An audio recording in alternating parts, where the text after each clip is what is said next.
My cabinet got like sealed shut. Because of the humidity? I guess. I don't know, but I can't get my t-shirts out. And I guess I'm just going to do it with my bra for a minute. Doing the podcast topless. It's What else very is new? European. Topless with a glass of wine. She's feeling better. I don't know what I'm doing, but I'm doing my best. Recording. Listen, I don't want to be so negative about everything because I feel like I really started on a negative Nelly note here. You know? Well, we'll cut all that out and we'll just start from here. You've peed? You've peed out the negativity?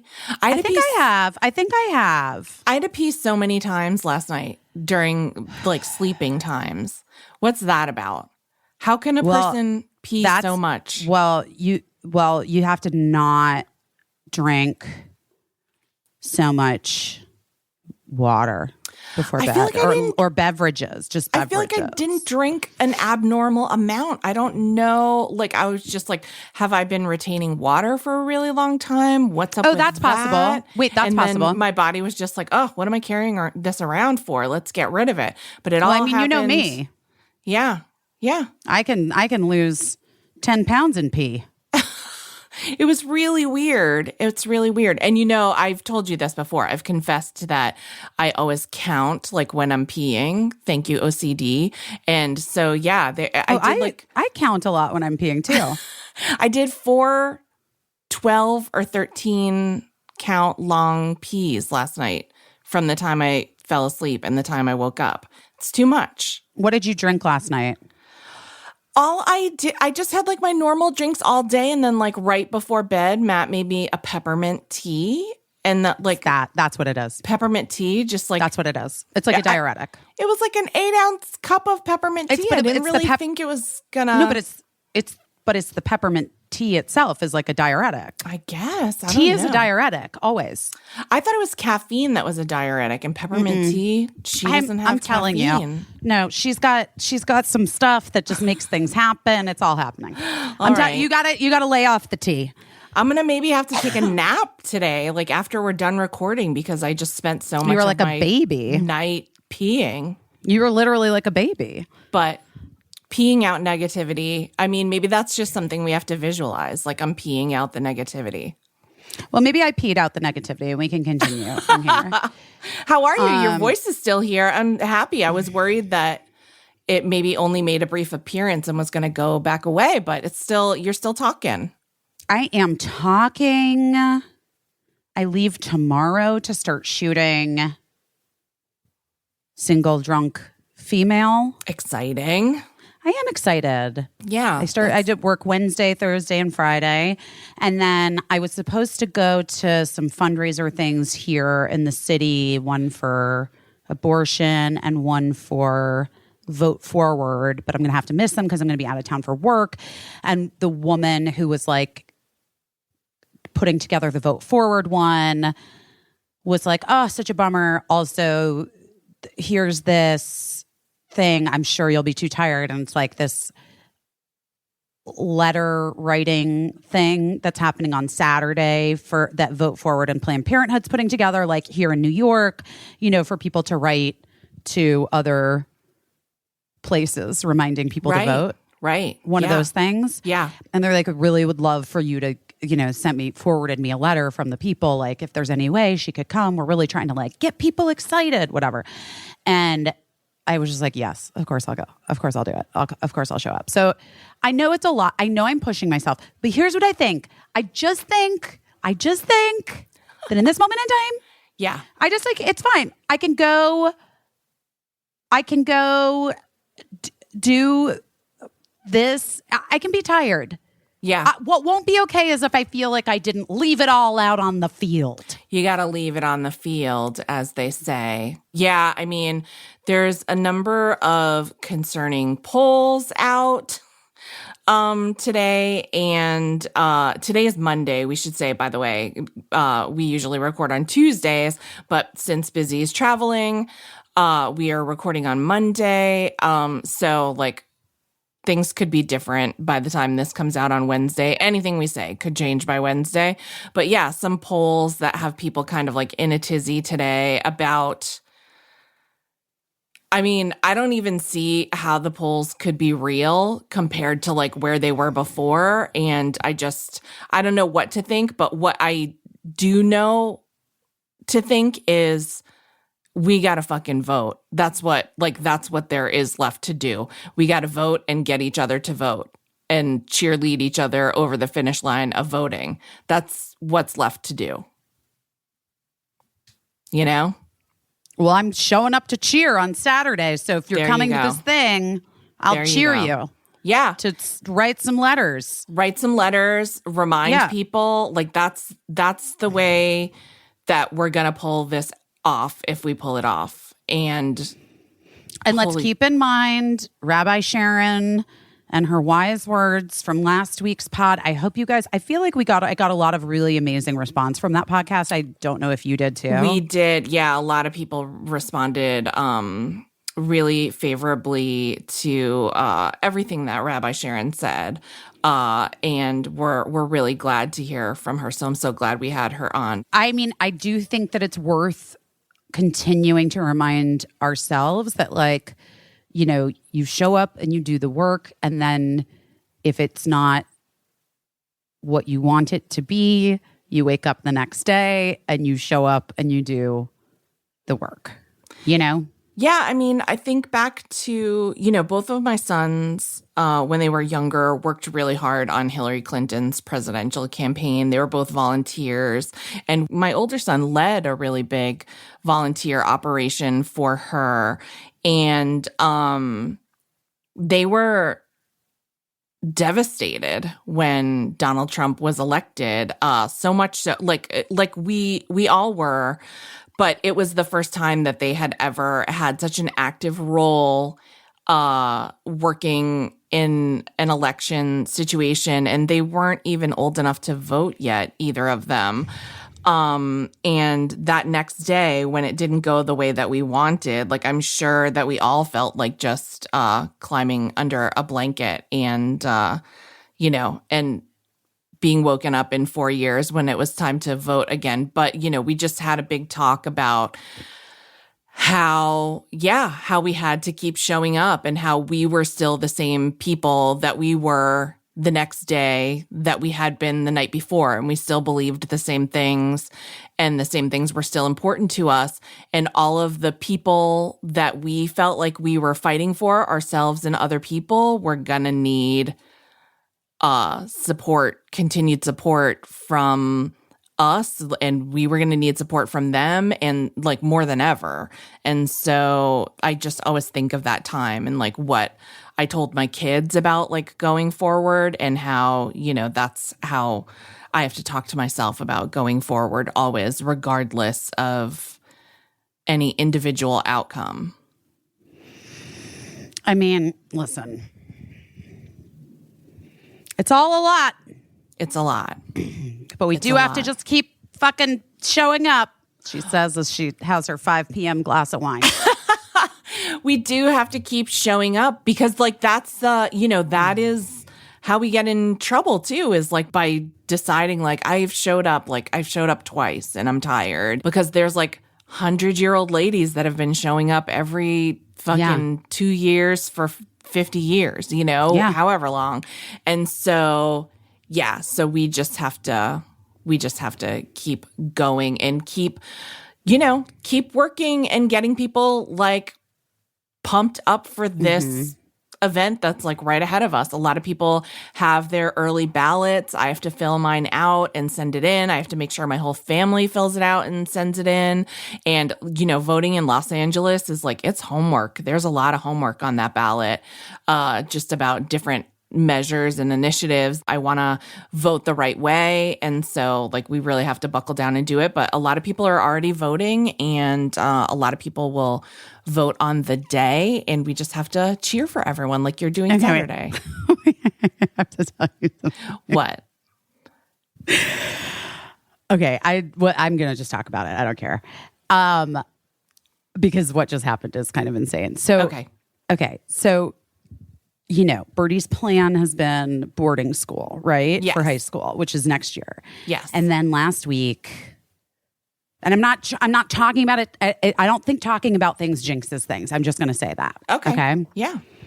I'm not going to say whatever. But Birdie came to me and was like, I was thinking that maybe I should also look at this high school here, another high school here in New York. Yeah. That is like it's a performing arts thing. Yeah. So like she would have to audition to get into the program, and it's like a whole thing, Yeah. But anyway, I've been trying to like navigate and trying to figure out like how to. It's like sometimes I think things are supposed to be easy and they are like extraordinarily difficult. Yes.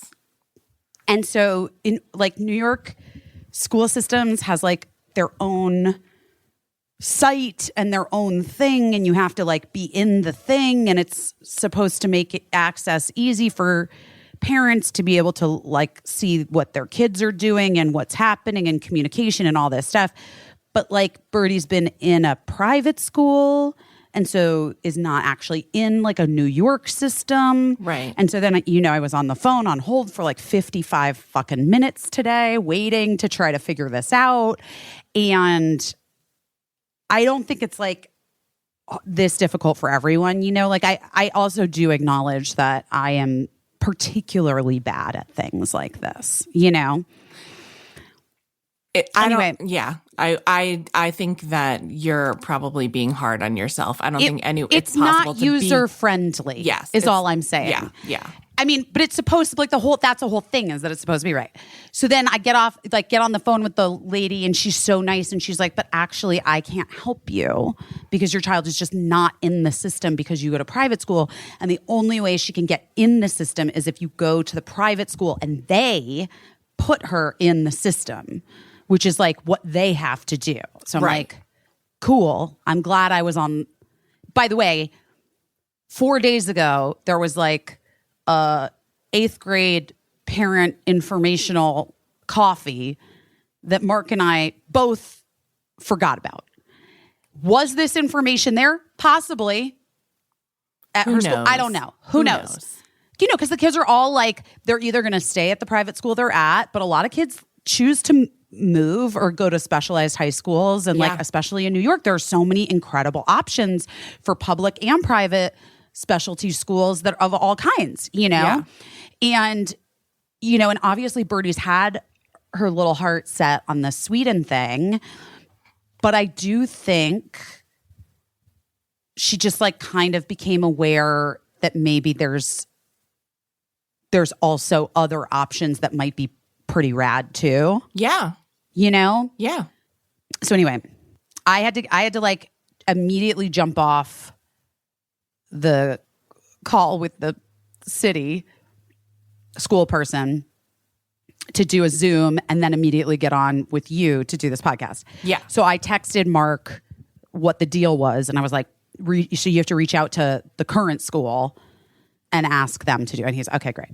So we just got the email back. He CCs me, obviously. Yeah. I got the email back. And the like dean from the school roped in another person who like is the person that deals with this. And literally they're like, here's this information that you need, blah, blah, blah, blah. But while I have you here, we do hope that Rose remains with us at the school's name for grade 9 and the duration of high school. We support your search and want to ensure that you choose the best environment possible for Rose based on her needs. Like, guys, I don't know who Rose is, but it is just definitely not my child. You know what I mean? Like, no part of Birdie's name is Rose. And it's just like sort of a little bit like the perfect encapsulation of of just everybody trying to like honey, like don't do change the name on the form that, you know what I mean? Like it's just so, you don't know fucking Rose, you don't know Birdie, like Just like, also like, don't even use the kid's name. Just be like, we hope you guys decide to stay, but we get it if you don't. Bye. Right. You know what I mean? Yeah. Like, I'm not trying to throw shade. I love the school, but like sometimes all of this, the trappings of bullshit, like from everyone always is exhausting, man. It's just, well, to me, it just says that, yeah, like that person's trying to do a job. They cut and paste and had a brain fart like everyone's having right now. And all it does is really highlight like how much there isn't like a real connection between that person and your kid or any kid. It's also like from that person, the person who's like the administrative. Yeah, like, why would they know? Giving me this thing.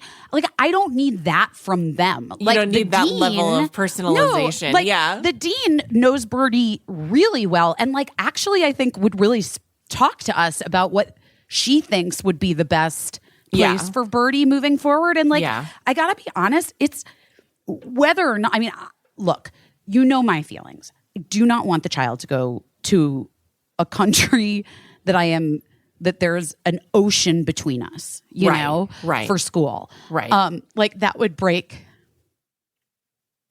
you know, it would be the work. It would be really hard for me because I'm just not ready for that thing, you know?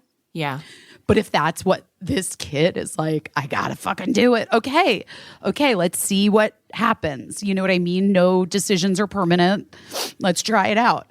But I was like the relief of my life when she came into bed and was like, I was thinking about maybe like as a backup, just in case we could look at this school. Yeah. And then we went and looked at it and it was like magic. And like these kids are like just so cute and fucking doing plays and Shakespeare and Chicago. And like, it was like the high school of my dreams when I was a kid. And then I had to like also check myself there because what is my dream and what is her dream and what is anyone's dream ever? You know what I mean? Like, how do you even disseminate what your dream is from what your parents did? And people have said that to me before because obviously my mother wanted to be an actress and that didn't happen for her because her parents weren't supportive of it and they didn't, you know, and she sort of allowed their, you know, influence to influence how she decided to live her life.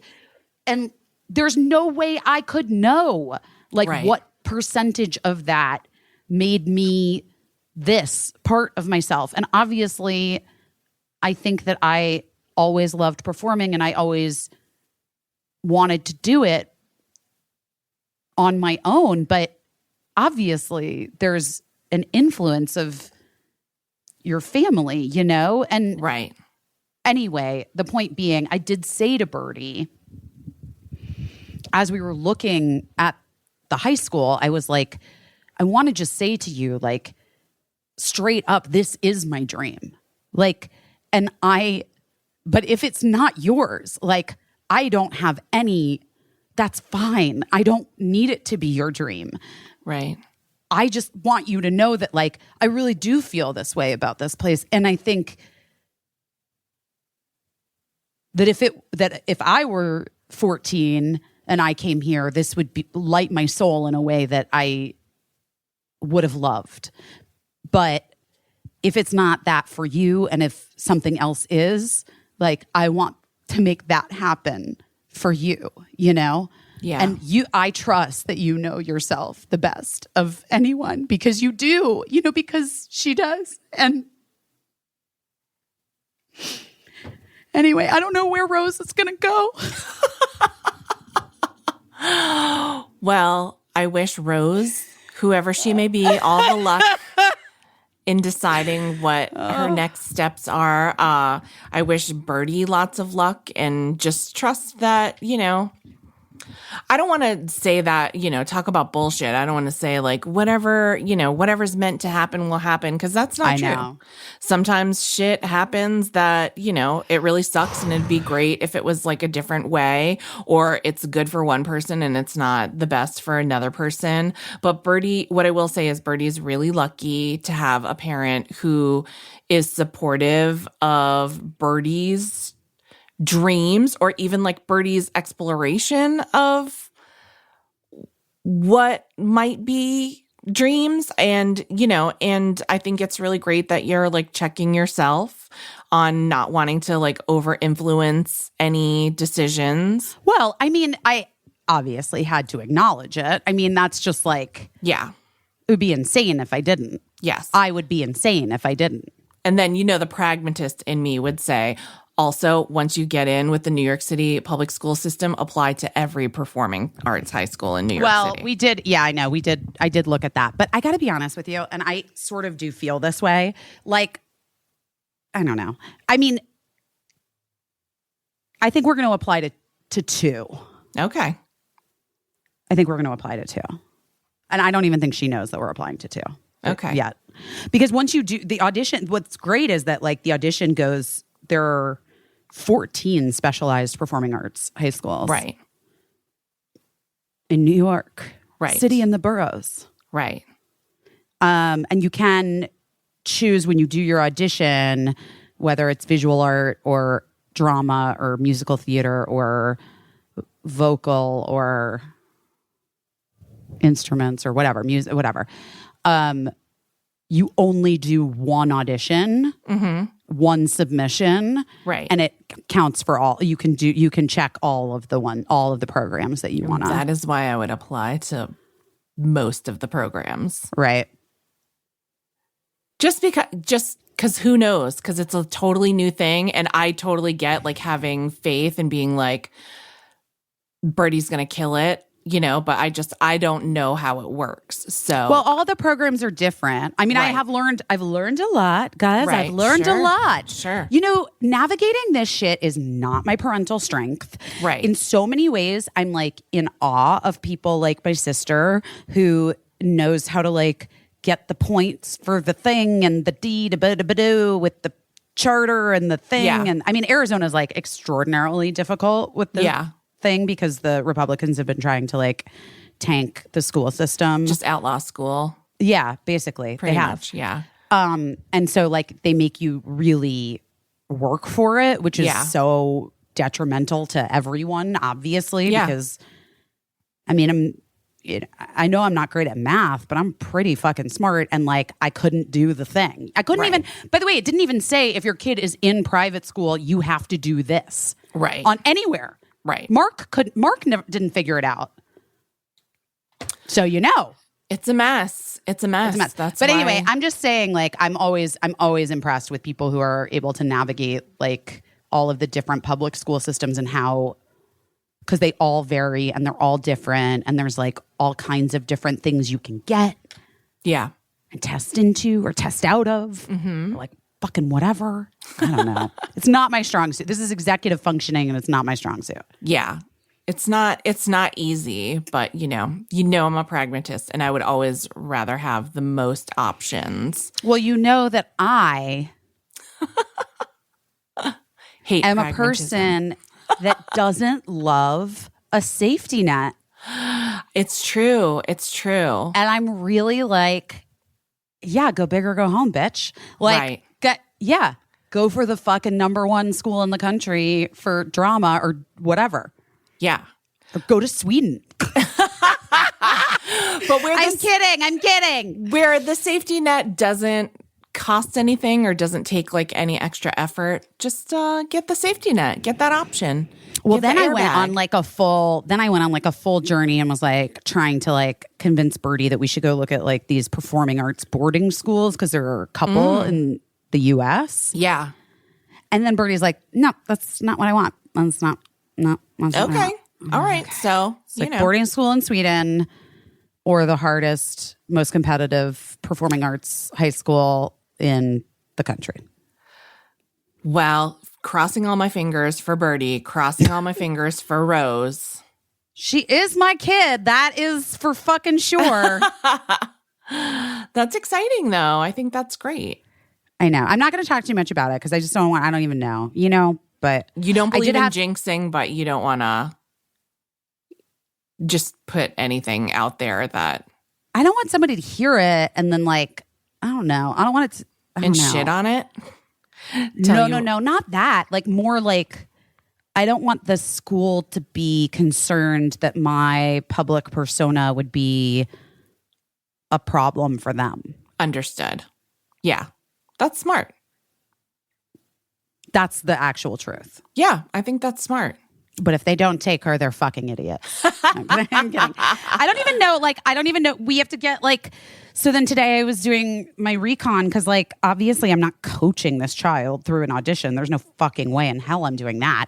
And I don't even know like my monologues from my like college auditions. Like, she can't do those. That's not even contemporary. That's like retro now. You know what I mean? Yeah. Like, I don't know where you even find these things. I'm like, there's like monologue books. I don't know. So, well, that's what I'm saying. Don't think for a second that there aren't parents in that city who haven't hired like consultants and coaches and. Oh, I just got this coach. Yeah. I just found a coach. These jeans are so unattractive. Jesus. Why? I feel like you're very hot in that t-shirt and I keep expecting you just to take it off. I am hot. I'm going to take it off. Hold on. Do the podcast in your bra. Well, just hold on 1 second. I am hot. You see my pit stains in it. It's gross. She just keeps rolling up the sleeves and they won't stay up because it's like a very soft t-shirt, but I really expected her to rip it off at one point. My cabinet got like sealed shut. Because of the humidity? I guess. I don't know, but I can't get my t-shirts out. And I guess I'm just going to do it with my bra for a minute. Doing the podcast topless. It's What else very is new? European. Topless with a glass of wine. She's feeling better. No, I did find like an acting coach through a friend whose son is literally like on Broadway. You know what I mean? You go. Yeah. Yeah. So I was able to text him and he was so wonderful. And his kid goes to a different performing arts high school that's like the professional school, like for kids who are like actually professional working professionals. Which Birdie technically is. Yes, I guess, but not like, no, like,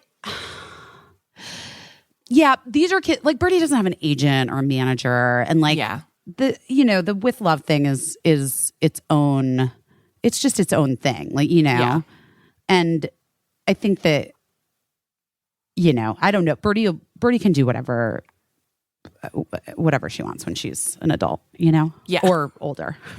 Yeah. Also, there was some kid drama today, friend drama at school, and I just got the text that everything's okay, so that's good. It's so wild to me. My parents did not know a fucking thing that happened at school when I was in school. Texting didn't even exist. Can you imagine? Yes. Like, I think all my mom ever knew is that, like, I talked too much in class. Like, she would hear about that once a year. Casey talks a lot because she finishes her work and then she talks to her neighbor. That's all my parents ever knew about me. That's my entire school reputation. In a nutshell. And by the way, and look at you making a fucking career out of it. Right? I can't get over that email with the wrong name. It's really funny. It's actually really funny. That's so funny. Like, how silly it all. Yeah. I mean, listen, you've been through it. For sure. Having kids growing up is like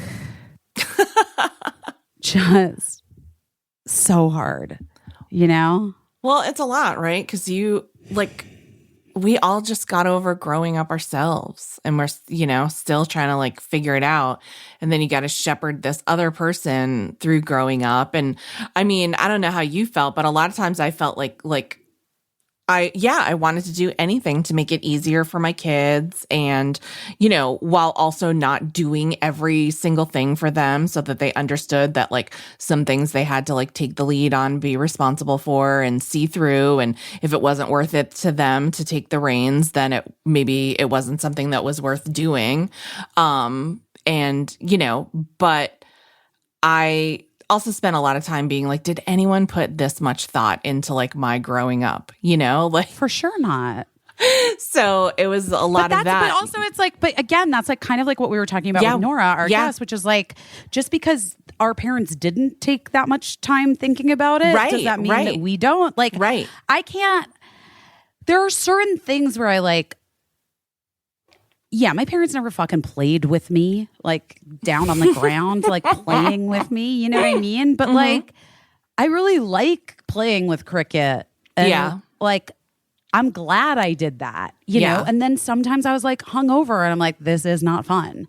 Right. I do not enjoy this. Yeah. But like, I don't know. It's okay to parent differently. It totally is. But it is interesting. I do feel like we have lived, like all of us who are like my age and, you know, around your age. Gen Xers have like lived two totally different childhoods. Like if you've had kids or if you have like taken care of a child in your family or whatever, it's very interesting to just have like lived through that. It's weird. You start to notice like the cycles of things in life and like how many, well, also like what we were talking about with Nora trying to like sort of talk to your family about politics and things like that. And I'm like, oh my gosh, like I feel like it's so important. It's important to do, but also like, could like anyone retain it from time to time? Like, do you think any of the people that we're talking to and like trying to convince like, oh,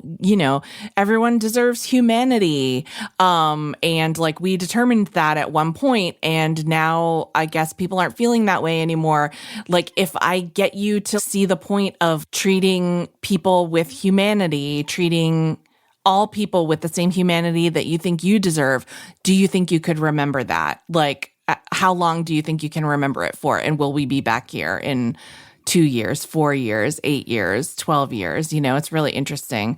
But life sure is full of cycles. Print Fresh. Oh my God. Do you know how much I love my Print Fresh pajamas? I hope as much as I do because I've been wearing them so much. I've been wearing them out for like regular clothes. Okay.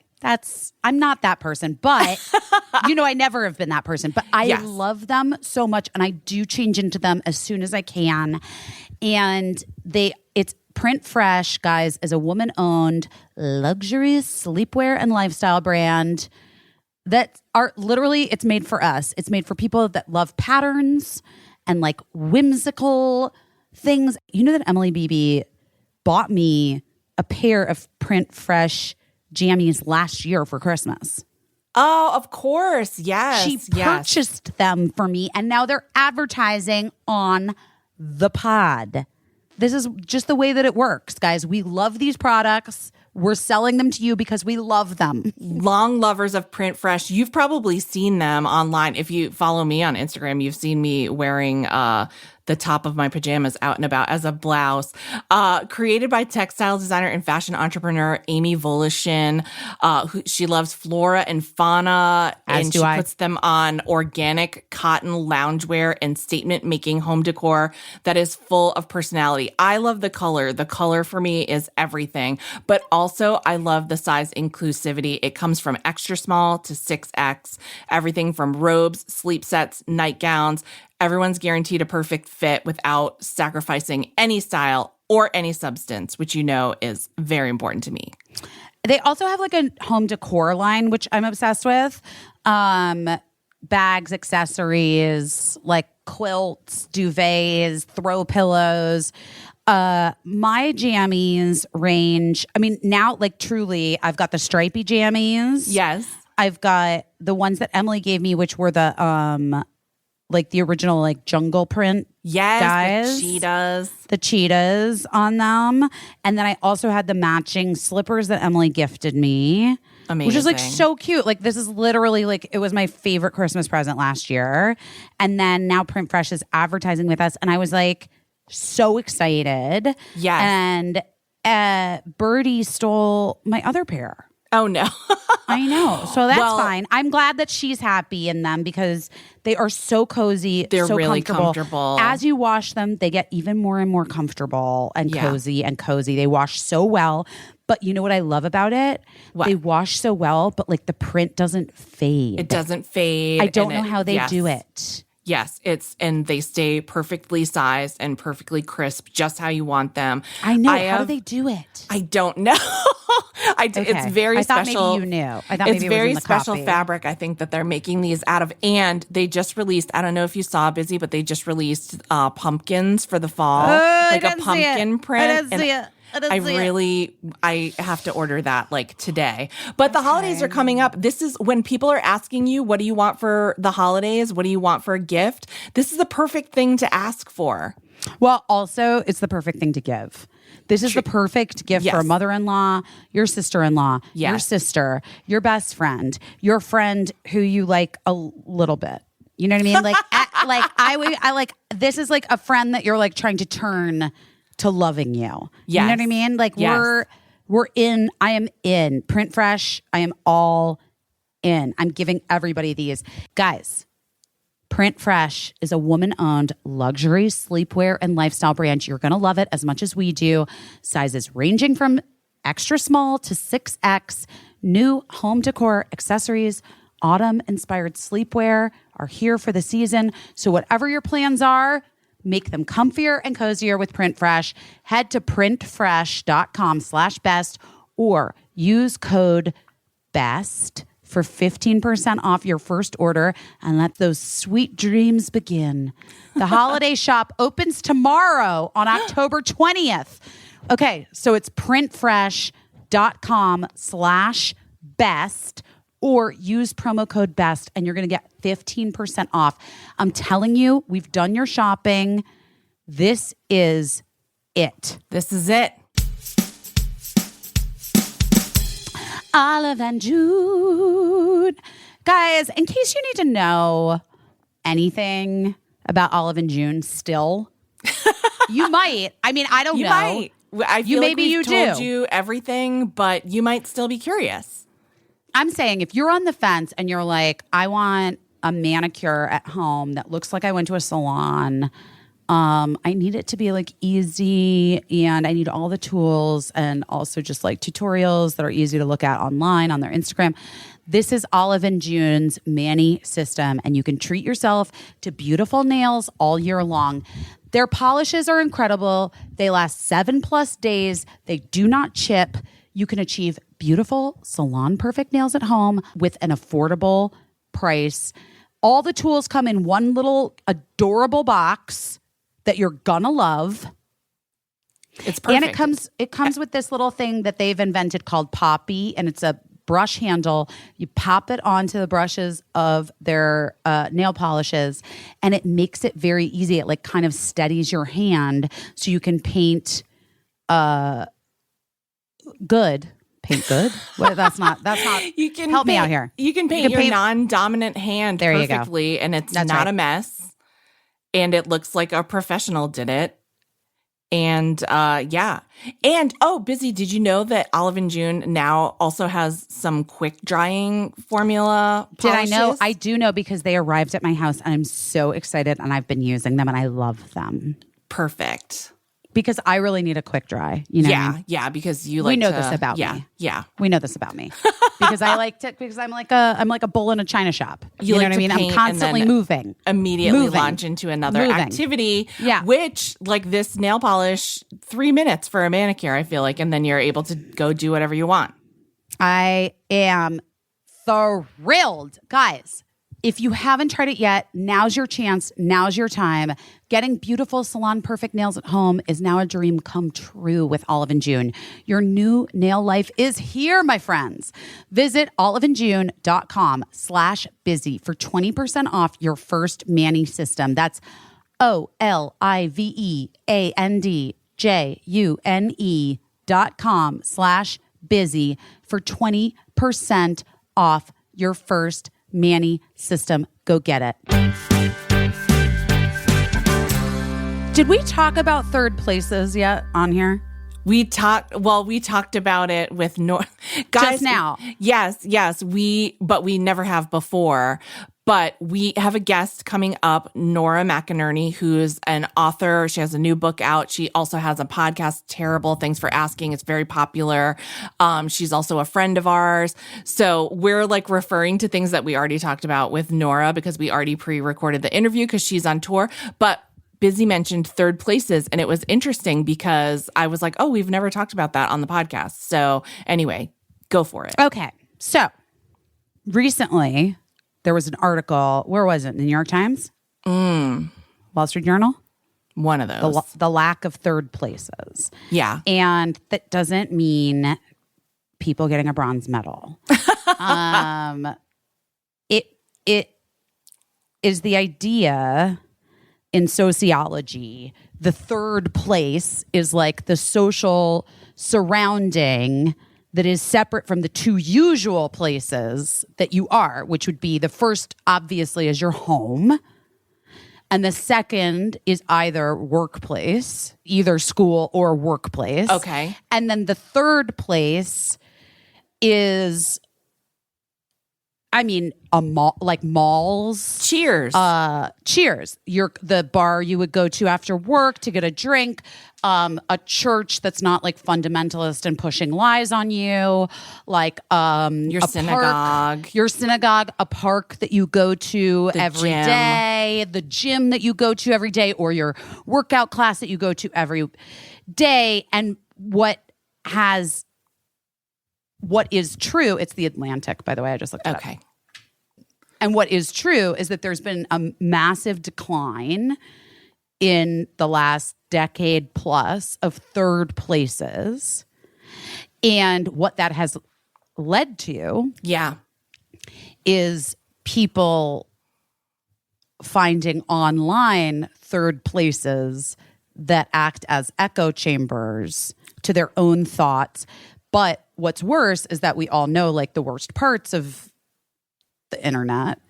People don't feel the same social constructs that you would feel like if you were sitting at a bar with a guy that you like see every day and you guys are chatting about the news and he says something fucking weird and you're like, instead of being like, go fuck yourself, you fucking ignorant piece of shit, you're like, whoa, wait, why? Why would you say that? What does that even mean? Where did you get that idea? Let's talk about it. Right. Guy that I see every day. And so this like the lack of these third places where we have social, like meaningful social interactions being replaced by internet forums, chat rooms, Reddits, Twitters, whatever, has been like very detrimental to new idea building. Yeah.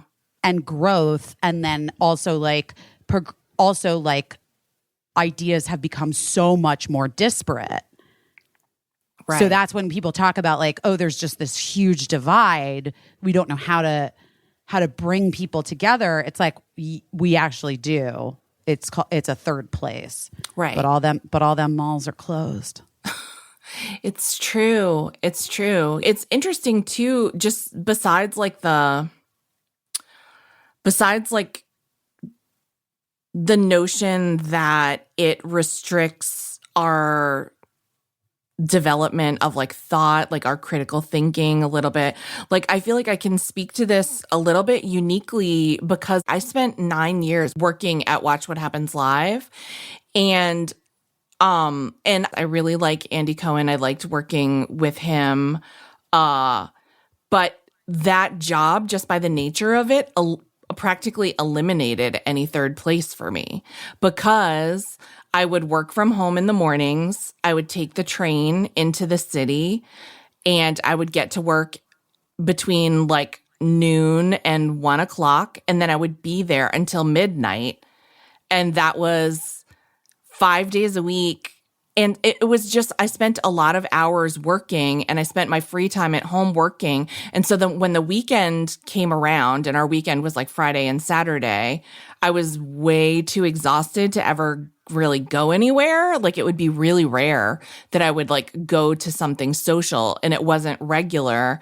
But like, so that was 9 years that I was doing that. And I used to say it was like when you work in a hospital, like you hear like a doctor's works the night shift and is not, I don't want to say overworked, because like working on a TV show is fun and it's not hard. It was just very, very isolating. And I didn't have a social life. And I think it really, really was detrimental. And so that's why I got into being online so much, is because that was the only way that I was going to have a third place. And so I guess I'm lucky that I didn't wind up on some like you weren't radicalized. I wasn't radicalized on Reddit or something. I don't think I was in much danger of that ever happening, but that is why I have like such a strong affinity for online, because that was the only way that I was able to have a social life during those long 9 years. Well, listen, here's the thing. It's really kind of like we're creating a third place, Yes. Yeah. And that's good. And yes. I say to Nora later, like, she's creating a third place, yes. Where people can find community and find connection that exists outside of the hair salon or the, barbershop or just wherever hair places. Wherever hair you places. hang out. Yeah, hair places. Well, no, I mean, it's just that like those places just have diminished, because also people don't have the same kinds of jobs that they used to have. They don't have the same Right. kinds of routines that they used to have. Right. And there's just not like the predictability that life used to sort of, I guess, be able to have, that allowed for this kind of like social construction. And the way that it was constructed, it was actually like a pretty good thing. Yeah. It is a pretty good thing. It's a good thing to be like in person with people who maybe don't always agree with you. Right. And to be able to like ask questions in a safe way, Right. Yeah. Yeah. Or express that you don't understand something, or, Yeah. That's a thing that's like also just gone away. People are so terrified to like ask. Right. Right. Well, because the heat, I think, is like ratcheted way up, as we, have discussed and will discuss further. The heat is ratcheted way up. We're like in this like weird post-truth, society where like, I don't know. Do you remember like social studies when you learned about like yellow journalism? Do you remember learning about yellow journalism in social studies, where it's basically like journalism that has like an agenda, like media that has an agenda, which we're there again, like, media obviously has an agenda. It's business. And it's wild because we came from a time when, oh God, I sound like the worst conspiracy theorist in the world, but you remember right-wing Republicans years ago being like, the lamestream media, you can't trust anything they say. And like, they were really setting us up to like, to stick up for the media and be like, no, that's not true. Journalism's very important. It's, it's an important part of our democracy. But like what we're seeing now is that like journalism is in rough shape right now. It's a business. Most of these media companies that journalists work for have political agendas and political affiliations. And if you want to keep your job as a personality or a journalist, you kind of like can't really go outside of like what the mandate for your channel or your paper or your magazine, you can't really freestyle on that. And so we're seeing like just ridiculous shit being discussed on mainstream media, not being questioned at all, no follow-ups, just letting people say wild shit and not challenging them on anything, and just being like, well, there you have it. Marjorie Taylor Greene says space lasers are a big problem. And so back to you, Jim. Meanwhile, I can't even believe we do. I mean, is Donald Trump like listening to our fucking podcast or what? Like, we do a podcast like confronting anti-Semitism and the rise of, and like that, he posted literally the most inflammatory, scariest tweet this week about Jews. Did you see that? Yeah, I saw it. And I just think that I think that all of these people, like, again, they have an agenda that we have to open our eyes to and admit what it is and speak up about it. And it's just like clearly some kind of like fucking whistle went out. Like, now's the time to do this, all you dirtbags. Now's the time to spout anti-Semitism. Like, we're all in agreement. It's like, it's anti-Semitism's moment. It's fucking disgusting. It's disgusting. Listen to me. It's not its fucking moment. We're not going to let it. Exactly. We have the numbers for good. We do. Right. I know we do. Right. And so, again, we don't have the money. We have the numbers. Right. Well, this is kind of like a point that I want to make too, is that like money influences all of this stuff. But now we're talking about like social media and everything. Yellow journalism, back in the day, you needed to be able to have like a printing press to write like bullshit news stories that were like propaganda, basically. This is a great point. This is a great point. I already now like we it. all have a printing press in our pocket. I got a printing press. For better or for worse, you know? And so I think mine is for better, but you know. Yours is for better, but there's a lot of for worse. And so like it kind of becomes our responsibility to clap back at the worst, you know? But it's hard because it's overwhelming. It's an overwhelming amount. And it just feels like, I don't know. It just feels like, is it effective at all? But I think it is effective when you know it's a real person, you know it's someone that you know, and they're like spouting rhetoric. And it happens. Like even people that I think sometimes are like good people, sometimes I'll hear them like picking up on something where I'm like, where did you get that? Like, that's not, you know, like, well, like the misogyny of the left sometimes and the racism of the left sometimes.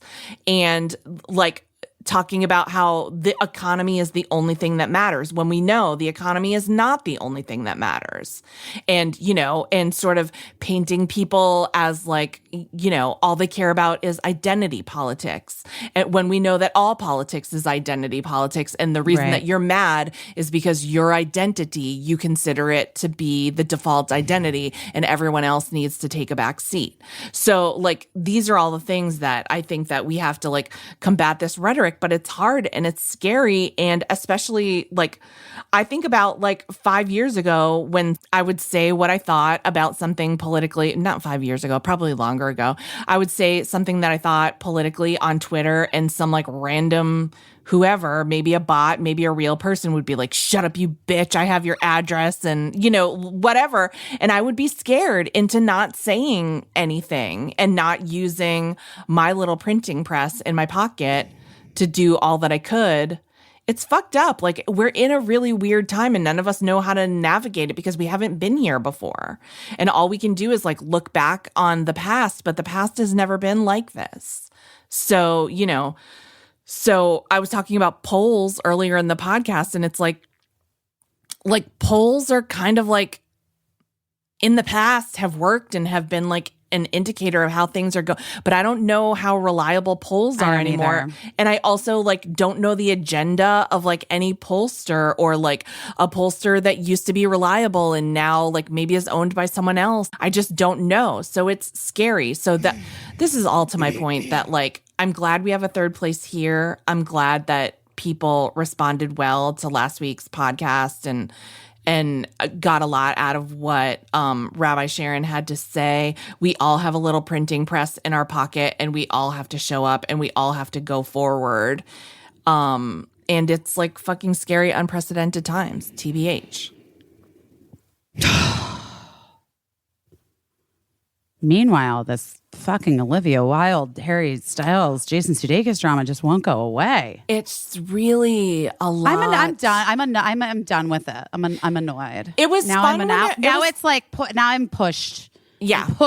I'm pushed over the edge. It was fun when it was about the movie, but now it's like about the kids and the nanny, and like I don't like that. But by the way, don't mistake I'm just gonna say it. I'm gonna say it. This is like a thing. You cannot mistake people that work for you as your friends. Yeah. Ever. Yeah. And it is a mistake that gets made all the time. Yes. By powerful people, by wealthy people. And the truth is, they work for you. Yes. They are not your friends. They are paid to be there. Yes. And I don't know, it sounds like that nanny went through some shit, and as a result of some of the, like, from what I read, if true, big, as they say, like but I don't know. I wasn't there. But what I do know is that, like, I do hate that it's like something that the kids could like potentially find, and they will find. Are you kidding? Yeah. And it's just like, I don't like that that's the solution. I already regret that I wrote my book. That your kids are going to read it. That my children will read someday. I'm kidding. Guys, I'm kidding. I'm kidding, guys. Guys, that was a joke. Let me tell you something. It was a joke. I did work for a person one time that asked me to sign a non-disclosure agreement. And I was kind of like, this is standard. And I had already signed one once before, I think. And I've been asked to sign a lot of non-disclosure agreements. But this one, to me, I'm not a lawyer, but this one to me seemed like not effective. And so like I brought it to a lawyer and had them explain it to me. And they were basically like telling me that it wasn't protective of the person at all. Like it had so many holes in it. And so then I went back to the person and I was like, just FYI, these non-disclosure agreements that you're having everyone sign isn't protecting you from anything. Like, just FYI, like, conduct yourself accordingly, which is wild that you'd be saying that to anyone. But I just was like, even I, in my 20s, was like, this seems to be legally riddled with holes and an ineffective document. But it is like the kind of thing where, I don't know, some things are private and then some things are like private and personal, but also like possibly, I don't know, people use non-disclosure agreements, I think, sometimes to cover up for like, there's about to be bad behavior, so get ready. Like, maybe not so much as it used to be, but it's all a mess. It's too much of a mess, and it's not fun anymore to me. No, I don't like it. Yeah. It's gross. Yeah. I do want to know what the salad dressing is. Don't think that somebody didn't send me, because I was like, I want the salad recipe. I love that your brain is the same as mine. And somebody was like, Olivia Wilde once shared this salad recipe, so maybe this is it. Olivia Wilde did this recipe on a Food Network show. Maybe it's the one. And so it's for just a recipe for salad and vinaigrette. So I make a great vinaigrette. I'll send Harry it Styles, to you. Just FYI. Harry Styles. I'm going to say something controversial. Just kidding, I don't I'm like kidding, I'm balsamic kidding. vinegar. Oh, really? I think it tastes like weird candy gravy. I don't like it. I'm not like the biggest fan. My dressing is not that. I do a red wine, baby. A red wine. I think that's superior. I was also joking that, like, on my group chat that was talking about the salad and the babysitter and everything, the drama. They were like, do we think it's like the labor salad? What one is that? And I was like, no, it's probably the Gigi salad from the Palm, but the labor salad is the chopped salad from La Scala. And then I was like, why do I know so many dated 1990s? That's not the labor salad. Which one is the labor salad? No. In Los Angeles, the labor salad was from a place called Coyote, which was in Laurel Canyon, and then moved to Studio City. Trust your girl literally was pregnant when the labor salad still existed. Oh my God. That place is gone now. It's like Coyote. It was like, Coyote something. It was like Coyote Cafe or something like that. And it was in Laurel Canyon. And then it moved to Studio City and it had a really spicy dressing. Oh my God. I had somebody like go to get it for me when I was in the last week of my pregnancy because I was just like, I got to get this fucking baby out. It didn't work. Oh, Michelle no, had it with Matilda. I remember. No, Michelle didn't have it with Michelle. I made that up. I made that up. Somebody else I know had it. I'm Maybe just Abby. like it was a simpler time. We had so much like salad lore in our culture. Like, you know. But that La Scala chopped salad is literally the stuff I dream of. Like, I love it so much. If you you have to go like, and this is the problem because I feel like if you come from out of town and you go to La Scala to get this chopped salad, you don't know how to order it, which is like you have to like add things to it to make it. Okay. To make it. So like I always add like turkey and cheese and egg and tomatoes and cucumbers. Like, by the way, when I'm done with the salad, it is $48. Yeah, I'm sure it weighs 9 like, pounds too. Because it's like, because they like every little thing you adds whatever, $8, you know? Yes. And so like I'm at a $48 fucking La Scala chopped salad. Oh my God. It's dressing on the side, always for me. I like it or light dressing tossed if I'm eating it in. But if you put the dressing tossed, then you can't take it to go. And there's no way you're finishing that fucking salad. It's huge. Right. You gotta, understood. My favorite all-time salad, if anyone cares, is the original Brown Derby Cobb salad where the Brown Derby no longer exists except for maybe at MGM Studios. Is there still like a Brown Derby? But like the original Brown Derby restaurant in Los Angeles was like literally shaped like a derby hat, right? Yep. And that's where the Cobb salad was invented. I am never so offended at people's modern interpretations of a Cobb salad. It offends me that when they're putting some corn in there or they're like, oh, I didn't have bacon, I just chopped up ham. No, fuck you. That's an insult. Oh, absolutely. And not. then they put by some the way, like just get the fuck out of here. Put some Did you used to balsamic vinaigrette on it. No. What we have a tradition of making the Cobb salad for our Christmas Eve dinner because like it's not light, but it's like, you know, it's not heavy winter food. And you know you're about to eat like a big Christmas dinner the next day. So we make it on Christmas Eve and we usually have like shrimp cocktail and Cobb salad. But one year we didn't get the Worcestershire sauce to make the dressing, the official Brown Derby dressing. And I sent Matt out on Christmas Eve to try to get Worcestershire sauce, and every store was closed.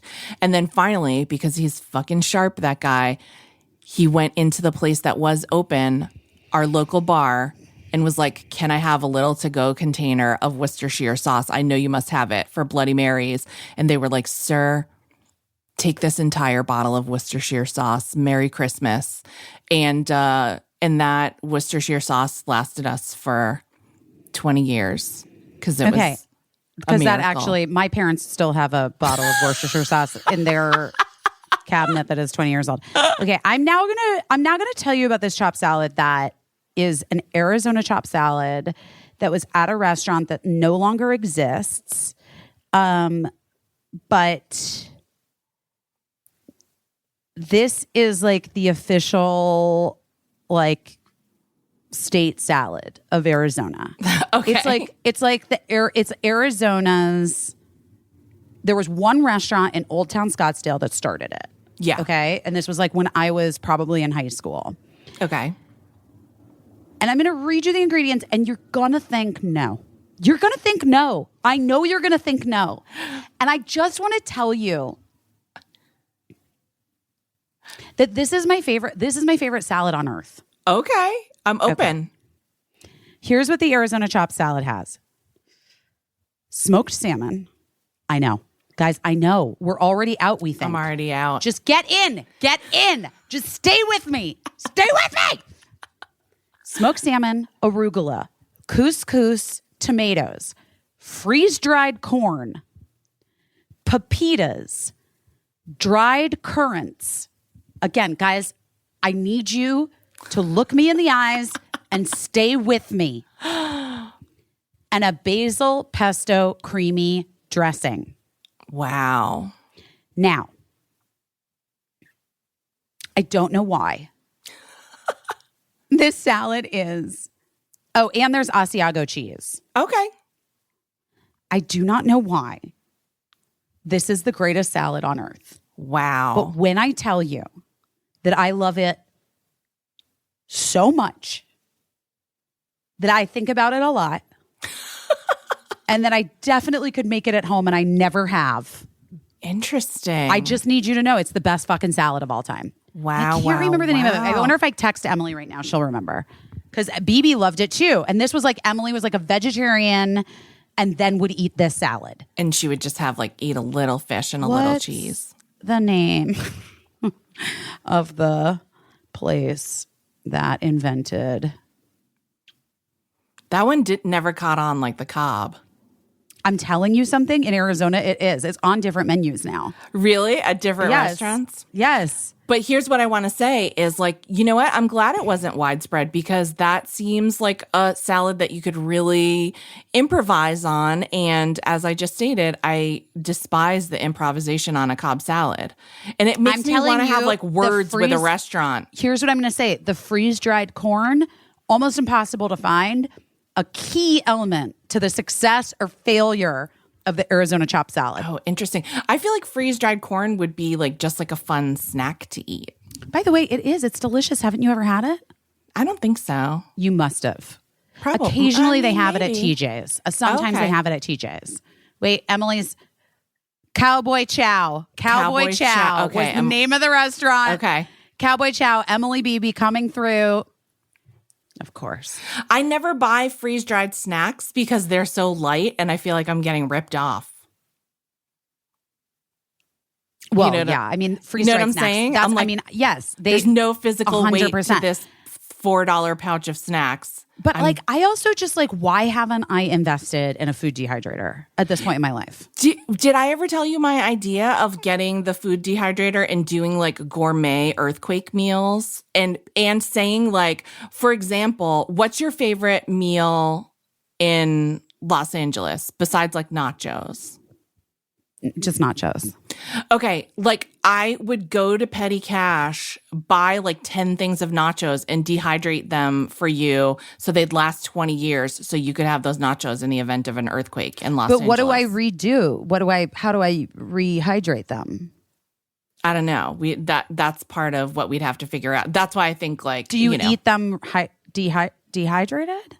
I mean, I don't know how dehydrated food works. I just like the berries and stuff. I like the fruit. Yeah, it just has like the water taken out of it. So yeah, dehydrated fruit works ideally. Have you ever had dehydrated candy?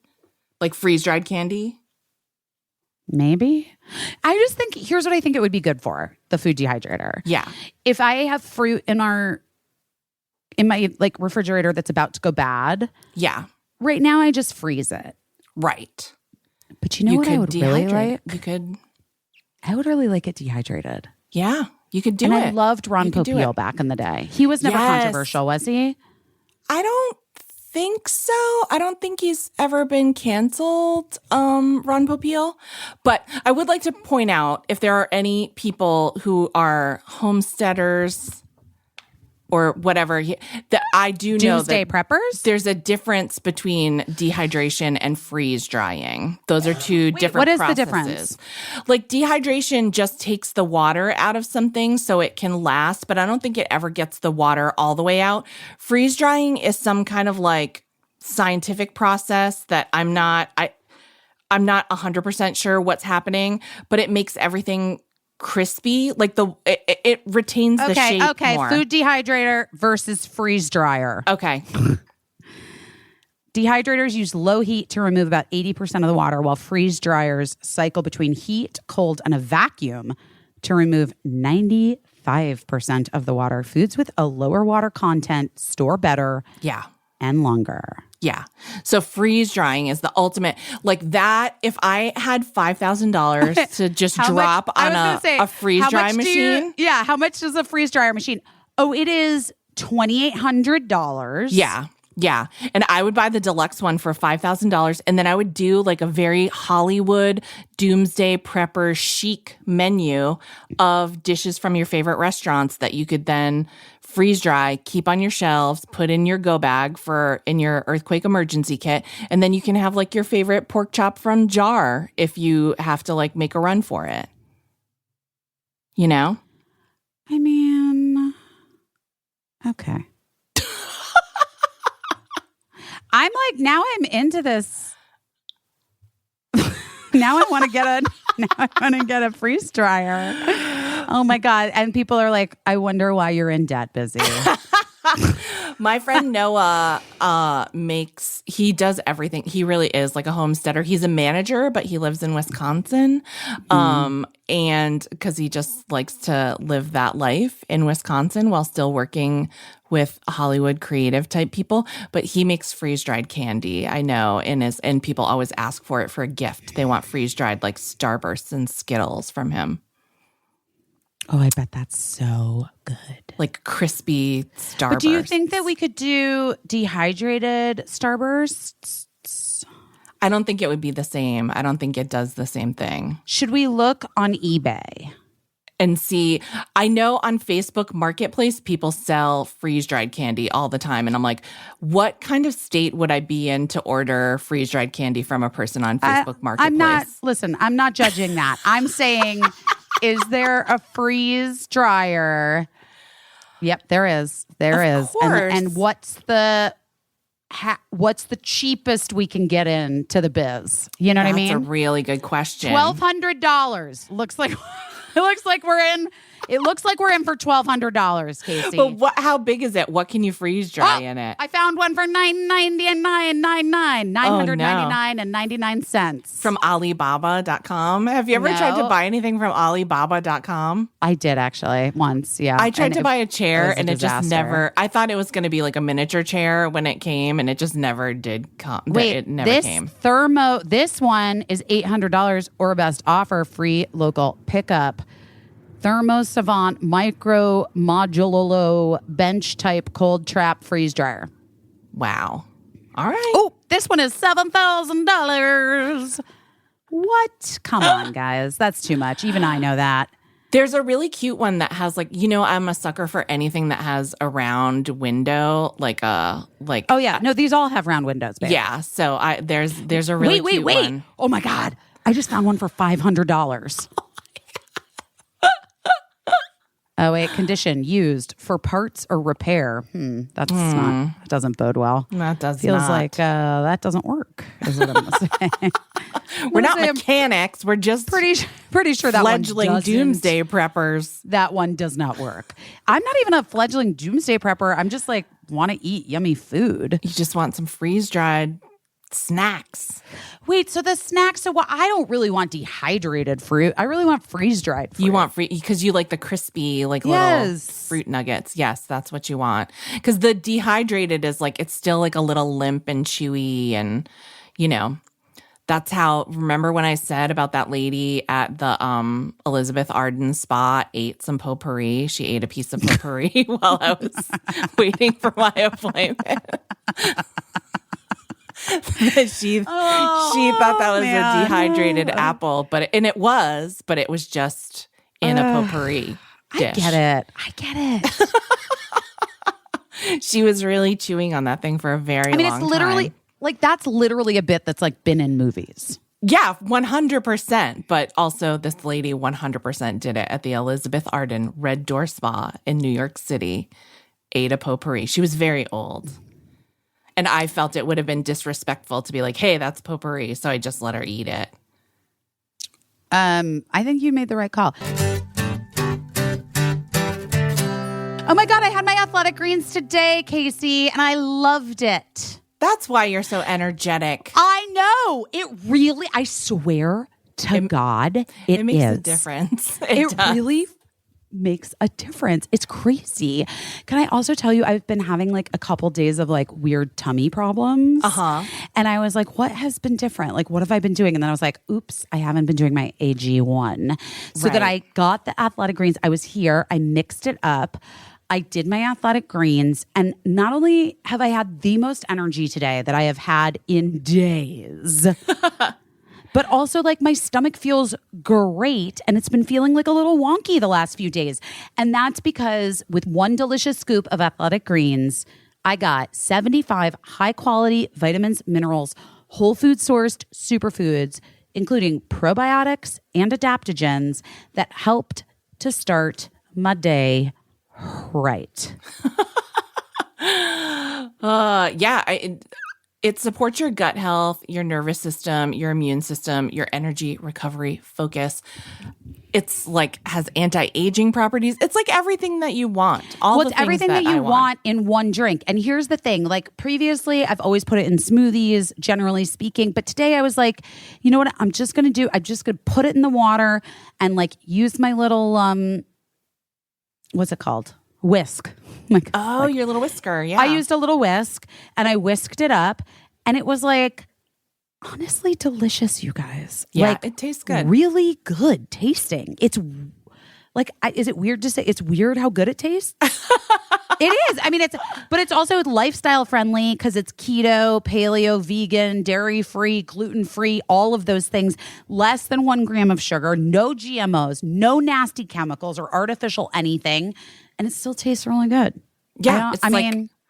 They say it's like a small micro habit that has big benefits. Just one little thing you can do every single day to take great care of yourself. And, we don't spend enough time taking care of ourselves. So I'm telling you guys, try it. Just try it. Try it for me. Try it for Casey right now. Yeah. Right now. Right now, it's time to reclaim your health, arm your immune system with convenient daily nutrition. Especially because, like, everybody I know is coughing and has some kind of cold. It's 1 scoop of AG1 in a cup of water every day. That's it. There's no need for a million different pills and supplements, just 1 little scoop. And to make it easy, Athletic Greens is going to give you a free 1-year supply of immune-supporting vitamin D and 5 free travel packs with your first purchase. All you have to do is visit athleticgreens.com/busy. Again, that's athleticgreens.com/busy to take ownership over your health and pick up the ultimate daily nutritional insurance. Everly well, Everly well, Everly well. That was good. That was very heartfelt. I know it was heartfelt because sometimes people are like, I don't know what's wrong with me. I like have all these weird symptoms. I don't even know where to start. I don't know what doctor to go to. I don't know what to do. And everything costs too much money. Right. So what is your answer to that, Casey? Check out Everlywell. They have a number of health tests, but in particular, the Everlywell Women's Health Test measures 11 biomarkers known to play a role in your overall health and wellness and checks for any abnormal levels that may be keeping you from feeling your best. That's a simple answer. Right. It is a simple answer. It's a digital healthcare designed for you at an affordable and transparent price. With over 30 at-home lab tests, you're able to choose the test that makes the most sense for you to get the answers that you need, like the women's health test or the food sensitivity test, for instance. Yes. Everlywell also has high-quality vitamins and supplements to support your overall health because there's a variety of options, vitamin D3, omega-3 fish oil. But here's how it works. To take your at-home lab test, you collect your sample and you use the included prepaid shipping label to mail your test back to a certified lab. Your physician-reviewed results get sent to your phone or your device in days, guys. Days. You can obviously share the results with your primary care physician to help guide next steps, but then you have the answers. You got the information. It is so simple. Over 1 million people have trusted Everlywell to support their health and wellness goals. And honestly, you should too. It's so easy, and so frequently, like, I'm like, what is this symptom? What is this symptom? And then you like do this Everlywell test.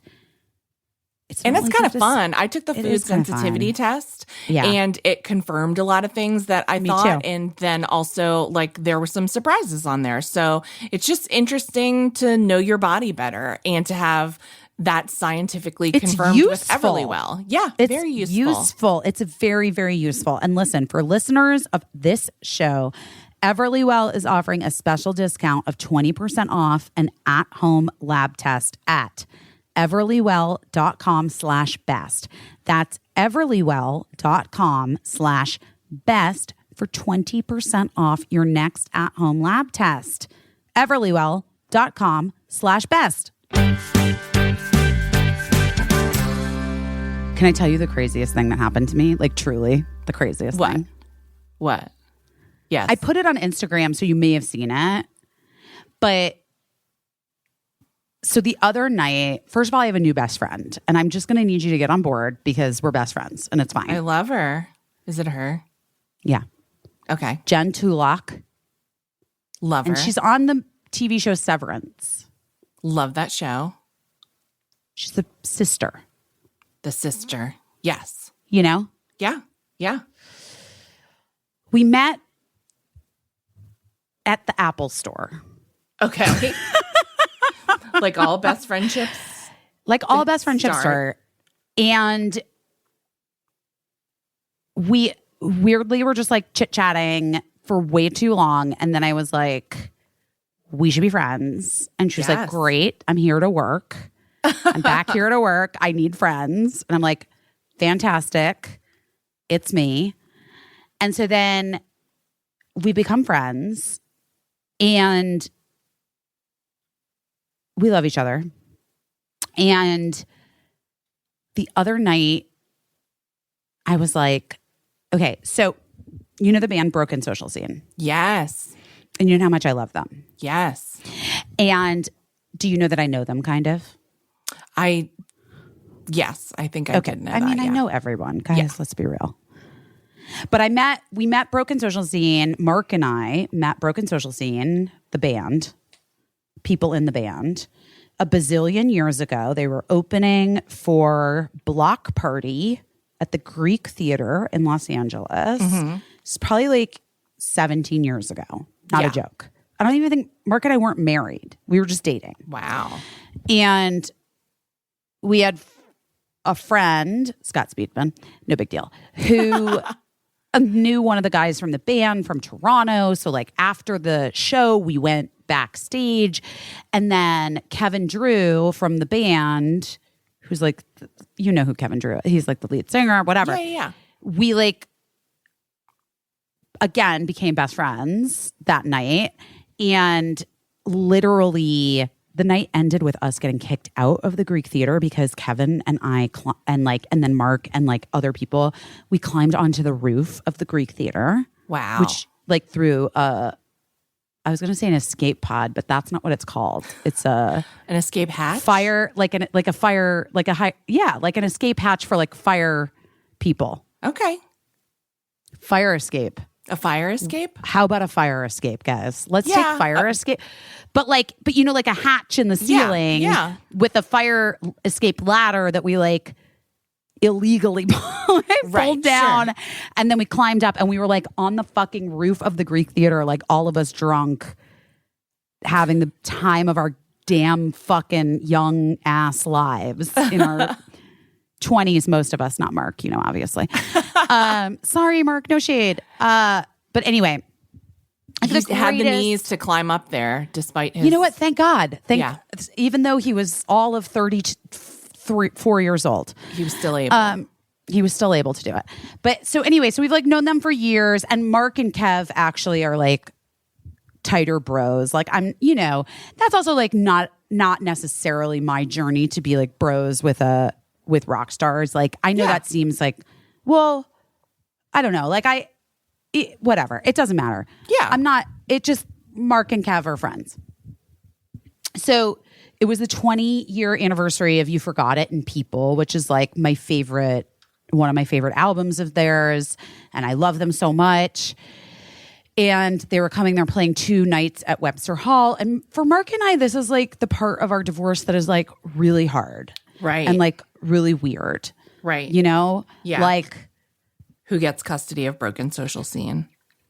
Kind of that, but not that. Like more just like we go without each other. Right. I guess is the appropriate thing to do. Like we shouldn't like there's like this is actually really complicated. Like, you know, do we have this experience, an experience that we like have had together, but we don't continue to have how do you know what I mean? Yeah.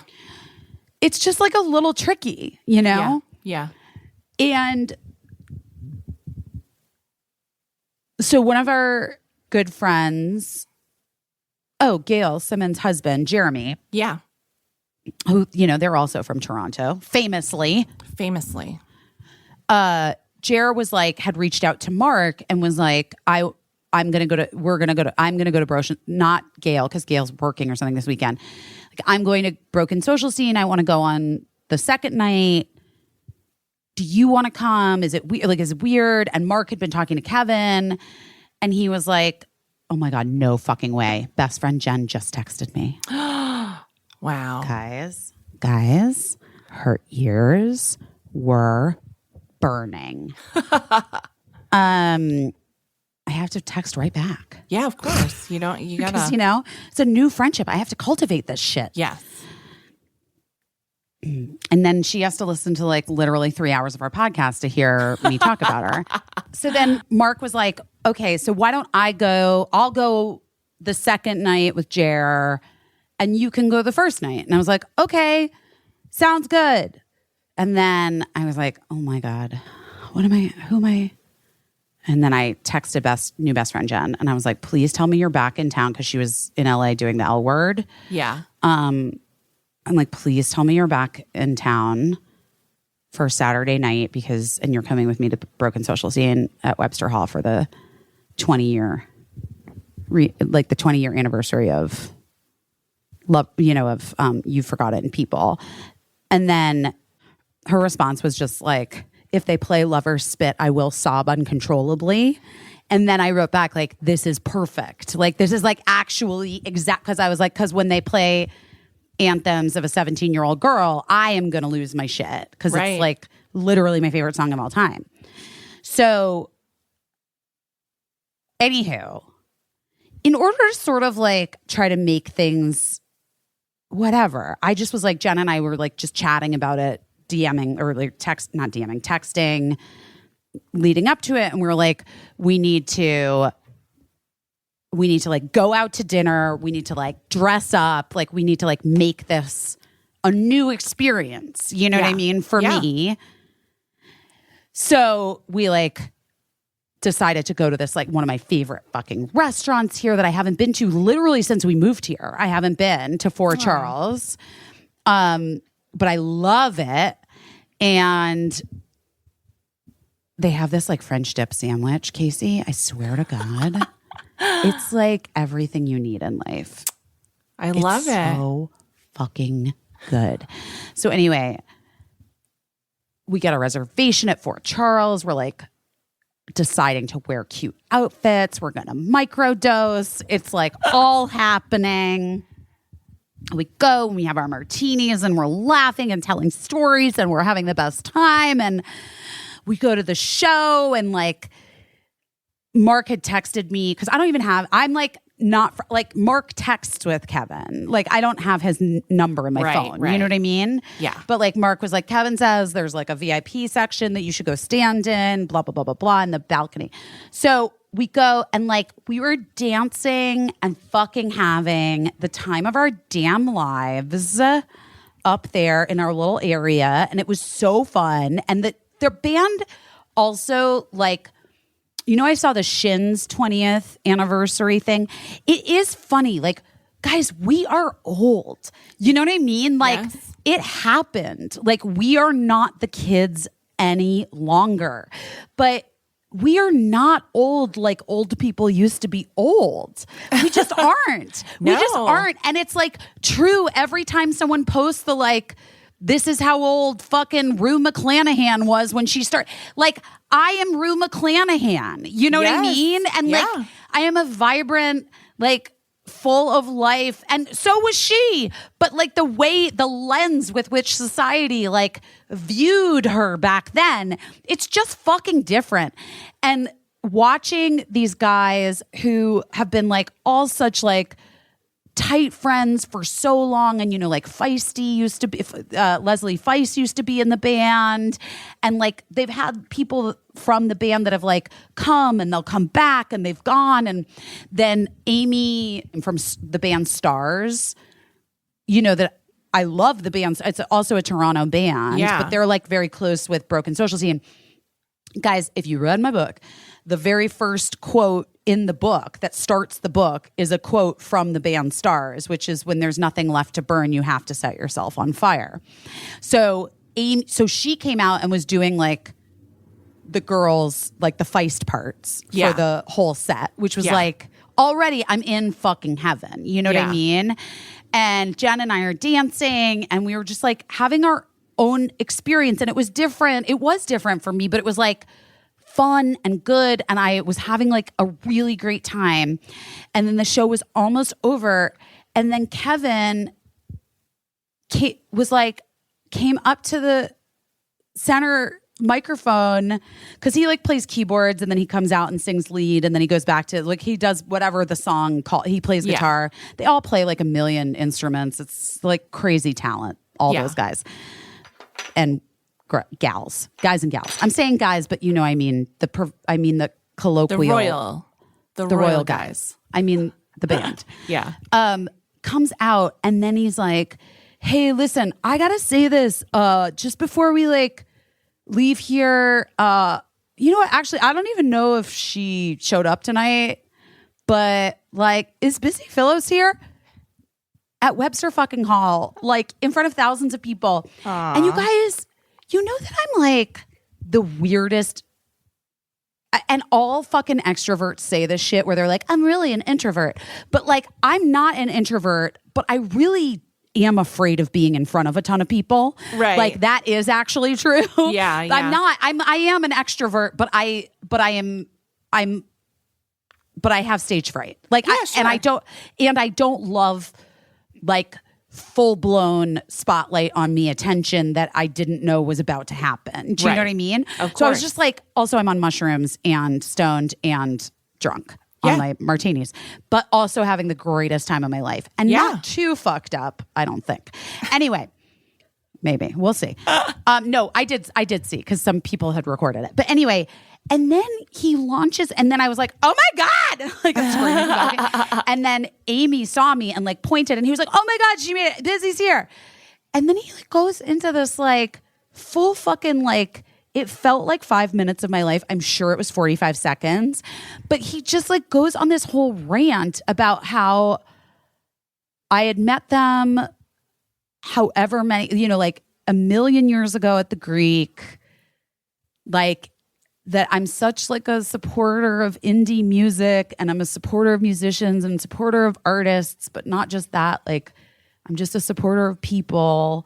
And like the nicest fucking, I felt like it was like a toast at my wedding that I never had. Like I never had any toasts at my wedding. Yeah. But I felt like it was like the craziest, nicest, and he was like, she's fighting for you every fucking day for your bodily rights.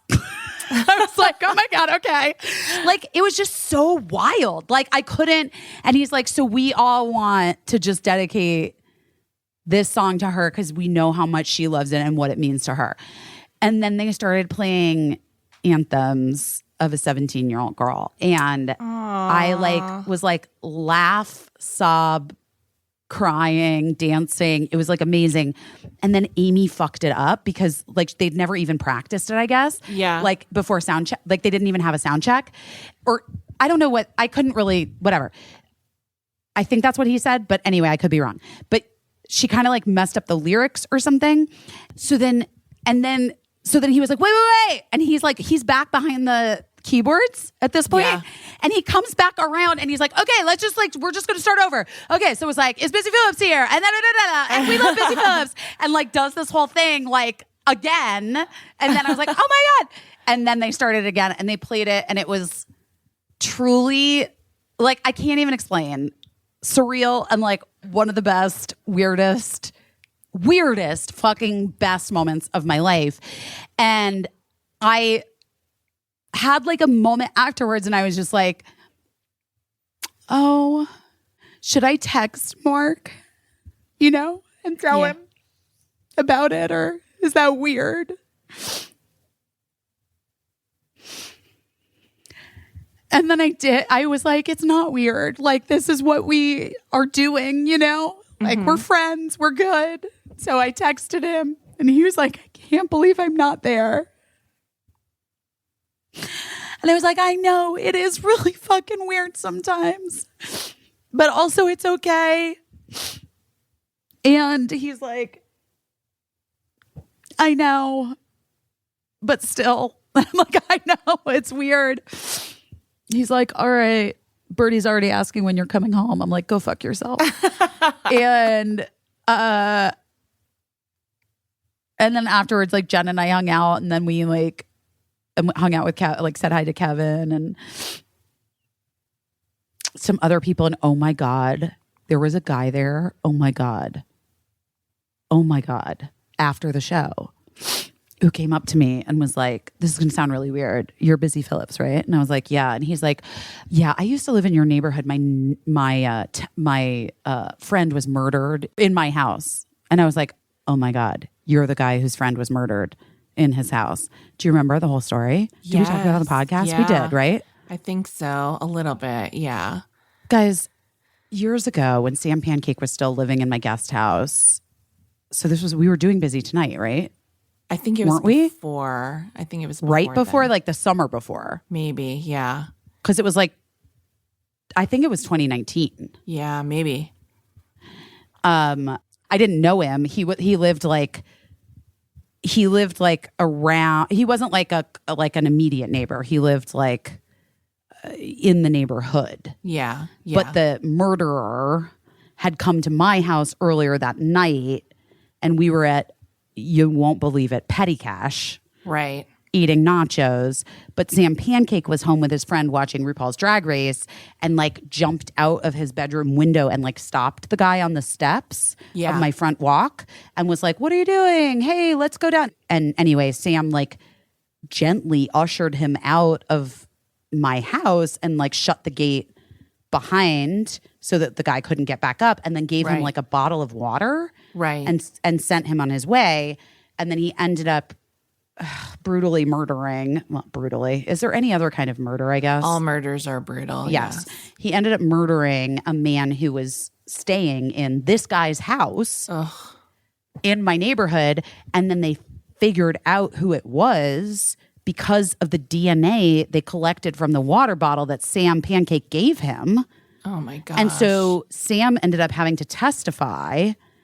And like, it was just like a whole crazy story. Right. And then this guy was randomly at the fucking concert and came up to me afterwards and was just like, hey, I know this is weird. We're connected through this horrible thing that happened. Right. And I was like, oh my God, I'm so sorry. And he's like, it's okay.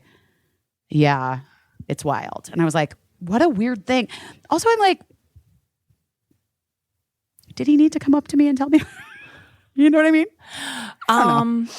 Yeah. I mean, I guess it probably felt as surreal to him as it did to you. I guess that's like, true. Run into you in New York, so far I guess away that's from true. where I guess that's true. This tragedy happened, but I know, isn't that crazy? Goodness, yeah. It's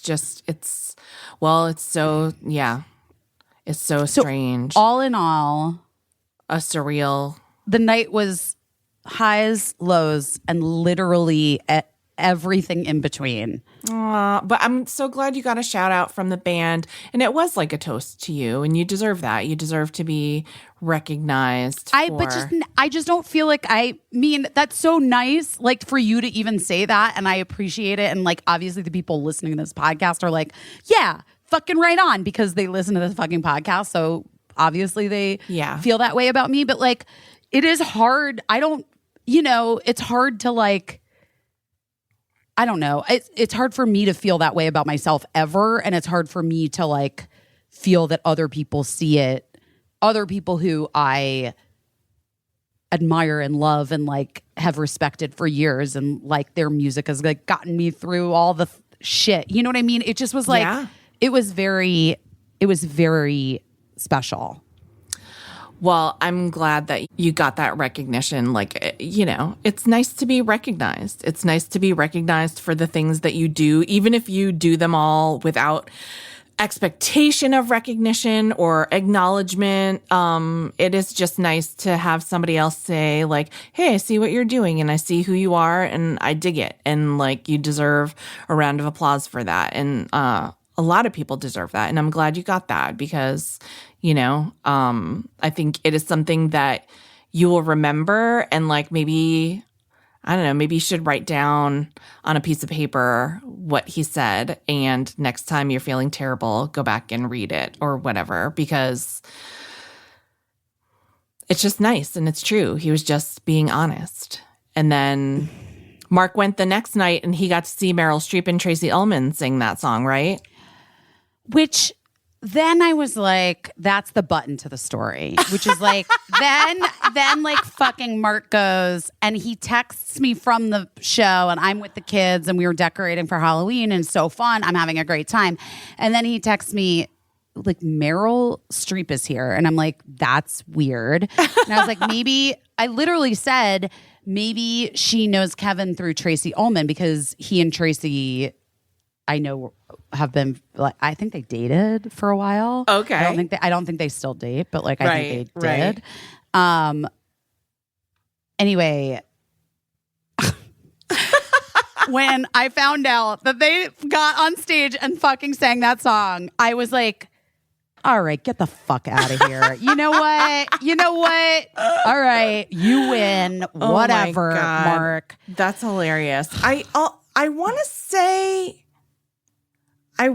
that Meryl Streep is also a fan of the Scissor Sisters. I don't know if that's true, but that sticks in my mind. Jake Shears is like very much in the world, because he's really good friends with Kelly Ripa. Like, they're like best friends. Yeah. Right? Well, Andy Cohen is really good friends with Jake Shears, and obviously, like, wherever Andy goes, Kelly is often in the same place. So it makes sense. But I feel like Meryl Streep is a fan of the Scissor Sisters, but I don't know that to be true, and I can't confirm it, but that is popping up in my mind, that is true. And so she's got an ear. She's got an ear for some good jams. I can't fucking believe she sang that song. I'm like dying. Everybody was going on about those two shows online, and Matt was excited that you were there and saw that you got a shout out. So he's the person that actually showed it to me, I think. It really was like very, very out of body. Like, yeah, it was just such an intense, unique experience. All right. My goodness. So anyway, yes. Well, I feel like, should we get to Nora and then we just say goodbye? Let's get to Nora, and then maybe we'll say what we did our best at real quick. Right. And then, like, whatever. It's okay. But yeah, it's getting dark there. It's almost your bedtime, I'm sure. I know, and I have to pack and go to work and all that shit. Okay. So, guys, we're so lucky to have someone that we've been wanting to have on this podcast since the podcast started. I've been lucky enough to be a guest on her podcast. Nora McInerny, who is the host of Terrible, Thanks for Asking. And her new book is called Bad Vibes Only. It's available now. Please get it. Please welcome our guest, Nora McInerny. Woo, I feel like there should be applause now. Woo!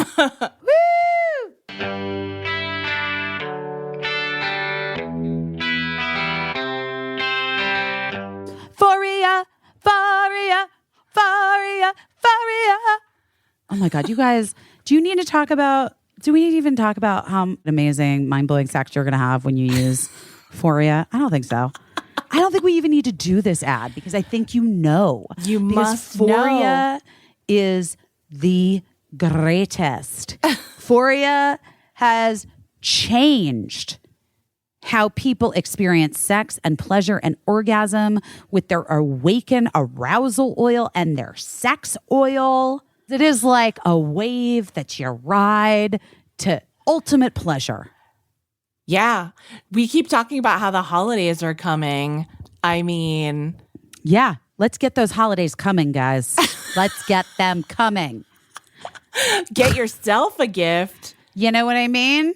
Yeah. Solo or with a partner, it don't matter. Foria is here for you, using all natural and plant-based ingredients to intensify sexual pleasure and relieve discomfort. A lot of people get like vaginal dryness or like they're like after kids, they're like it's uncomfortable. You couple squirts of this stuff and let me tell you something. It's going to be smooth sailing for you and lots of orgasms. Yeah. And don't just take our word for it. Foria is one of the best reviewed products that we've ever advertised on the podcast. I'm going to say in the world. Yeah. Yeah. The reviews are endlessly informative and entertaining. And, might even get you like a little heated up. Listen, the Awaken Arousal Oil and the Sex Oil are the perfect combination for peak pleasure. We highly, highly recommend it. So yes, you have our permission to try it. We fully endorse you to go ahead, treat yourself to more, deeper, fuller pleasure wherever you can find it and as often as possible. And you can start right now with a couple bottles of Foria. Foria is offering a special deal for our listeners. Get 20% off your first order by visiting foriawellness.com/best or use code BEST at the checkout. That's FORIA wellness.com/best for 20% off your first order. We recommend trying the Awaken Arousal Oil and the Sex Oil. You're going to thank us. Rockin' money, burning out the fuse up there alone. Rocket money. Rocket money used to be known as True Bill. That's my favorite one in a long time. You're welcome, Rocket Money. Rocket money, formerly known as True Bill. Guys, here's the deal. I switched over business managers and simultaneously used Rocket Money. And yes. I found so many hidden charges that I was being charged for monthly.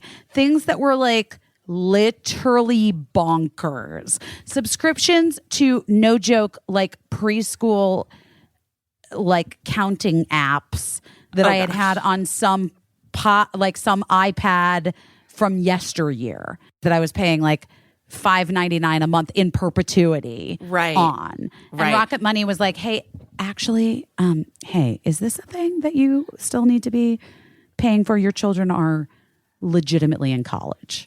Oh, you know my what I mean? gosh. Well, you're not alone. 80% of people alone. have subscriptions they forgot about. Oh, I forgot about all of them, basically. And you know what it is? It's just wasting money. It's wasting money. And maybe you are a person who is just independently wealthy and can afford this wasted money. But I am not. And that is why Rocket Money, formerly known as Truebill, has come into my life and really saved my hide, I gotta say. Yeah. I really appreciate the heads up that I get from Rocket Money just saying, hey, you have a big bill coming, because it knows when my mortgage is due and it gives me a little bit of a warning so that I can adjust my spending behavior accordingly. It's so great because the app shows all of your subscriptions in one place, cancels what you don't want for you, shows you things like, yes, big bills that are coming up, what have you, and you can budget better.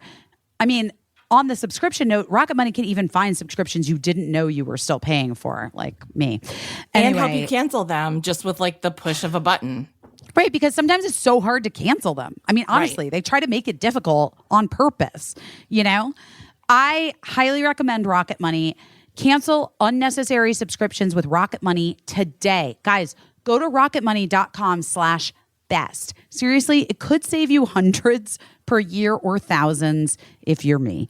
That's rocketmoney.com/best.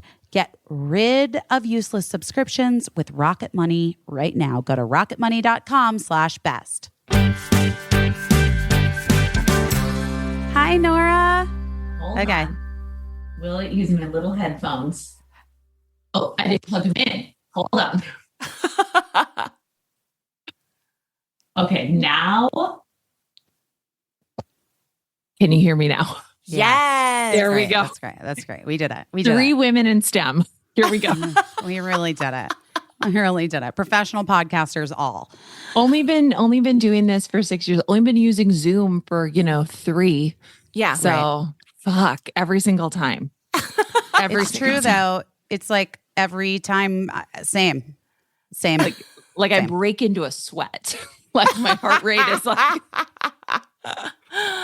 Oh, you're all right. You did it.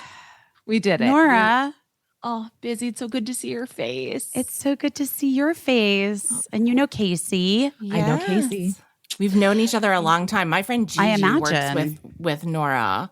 Yeah. So I feel like I've been just loving you guys for a long time. And then I On kicked on myself. Terrible. Thanks for asking on that one. Gigi's the merch queen. Yeah, Gigi's our Ooh. merch queen. I think that's how you two met because she's like a huge Prince fan and she's done like a Yes. bunch of like Prince merch. And then like as we were leaving LA, I was like, oh no, did I tell Casey we were doing a show in LA? Because Gigi was at our LA show. Oh, she slinging was. merch. Shoot, I missed her. Oh Yeah. man. Yeah, That's okay. and yeah, she like left after the West Coast. She was like, I'm more of like a chill person and like she's like, I don't know, going to a new place every day is just like not for me. Yeah. But anyway, let's introduce you and get this shit started. So because you have a show. At 8 p.m. At 8 right. p.m. Eastern. But yes, thank you. Okay. I mean, we've got some time before that We do. happens. Nora McInerny. Did I say it right? Yeah, you did. Like first time. Damn. No, I've been practicing Like- before you got on here. Nora McInerny is an amazing author and a podcast host. A podcast host. Oh my God, you guys, what's wrong with me? I swear I didn't take mushrooms today. I really didn't. I didn't. It's But- okay. I mean, I probably would be better if I did. And you've written how many books? 17? How many books do you have now? No, this is my fifth book. This is my fifth book. Yeah. That's a Yeah. lot of fucking Yeah. books. Thank you. Yes, it really is. It really is. It's it's an incredible new book Yeah. of personal essays called Bad Vibes Only, which I love.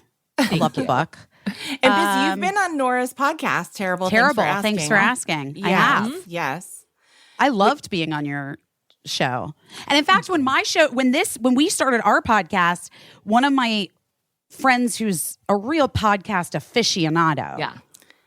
was like, have you been listening to podcasts in preparation for yours? And I said, no. And she said, well, might I recommend one?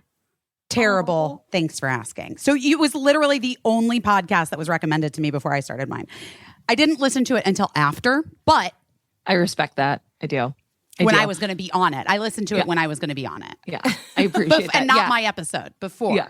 I appreciate that because honestly, sometimes I think over preparing, or I don't know, like when people are like, well, before you do this, you should ingest everything similar to Why? what you why No. would you do that? Why? No. No, just make the thing that you you wanna want to make. make. Yeah. Oh my Period. God, great. Yeah. This is great. Yeah. What? I don't know what just happened. You just We turned your lost you. camera off, but we can hear you. It said host stopped my video. So I don't know what I did. Casey. No, Casey did it. I haven't done this to you. Casey, you but let me stopped her see video. if I can turn it back on. Casey was like, I've had enough. I don't want to Already. see your face. I'm turning mine off. Wait, now. well, I'll turn our video. No, I don't like that at all. It says I don't unable either. to start video. You can't start your video because the host has stopped it. This is Casey, bizarre. What So are it you feels doing? personal. It It does feel does. personal. I don't This is know so what's rude. happening. thing. How do I turn it back You're the on? only one Ask that's to the start host. video. Okay. There you go. Start my video. Here we go. Oh my God. Okay. That was so weird. I apologize. I was just trying to turn you up a little bit so I could hear you a Oh, little okay. Yeah, I better. can turn my gain up. Is that better? Oh, that's Yeah. better. Yeah. There Okay. we go. Yep. Okay. So how's the tour going? Wait, Good. you're in this book tour for Bad Vibes Only. Yep. Are you in the middle of it? I'm in the middle of it. I'm in the middle of it. I left my house October 6th and I won't go back until October 29th. And every day is a different city. And when I was doing it, I did it with all the enthusiasm of a woman with ADHD who cannot conceive of the future. You know, I was like, yes, add another. Great. And it is wonderful. But literally, I don't know how people do this like for their entire lives. Cause I got off a plane and went to the baggage carousel and was like, oh no, I don't know where I came from. Like, I don't know. You need that information to find your bag. Yeah. I was like, yeah. So we're in DC today. I know that for a fact. Yeah, That's what I know. I was also just going to say this. And guys at home, if you're not familiar with Nora, and Nora is a person who is very open with her life, and including like a lot of the things that have been really difficult, including the death of your beloved first husband, and your father who died very close together. Mm-hmm. And you have written about having a miscarriage before, and you talk about all of these things and the complexities of grief and all of these things. And I'm bringing this up to say that it is a different animal, Nora, to go on a book tour and meet and greet with fans when you're a person who is writing, let's say, romance books. Yes. Right. And a person who's really bared their soul in so many ways for so many years. And people really feel like not only do they intimately know you, but they have their own traumas and grief that they want to share with you, I'm sure.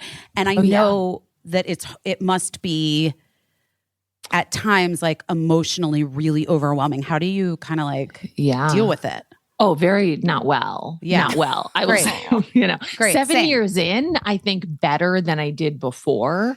Like somebody reminded me, which I have no memory of doing, but I believe happened. They're like, oh yeah, one time you came to Boston, you just had everybody come to your hotel room. I was like, I did what? Like, that's insane. I did that.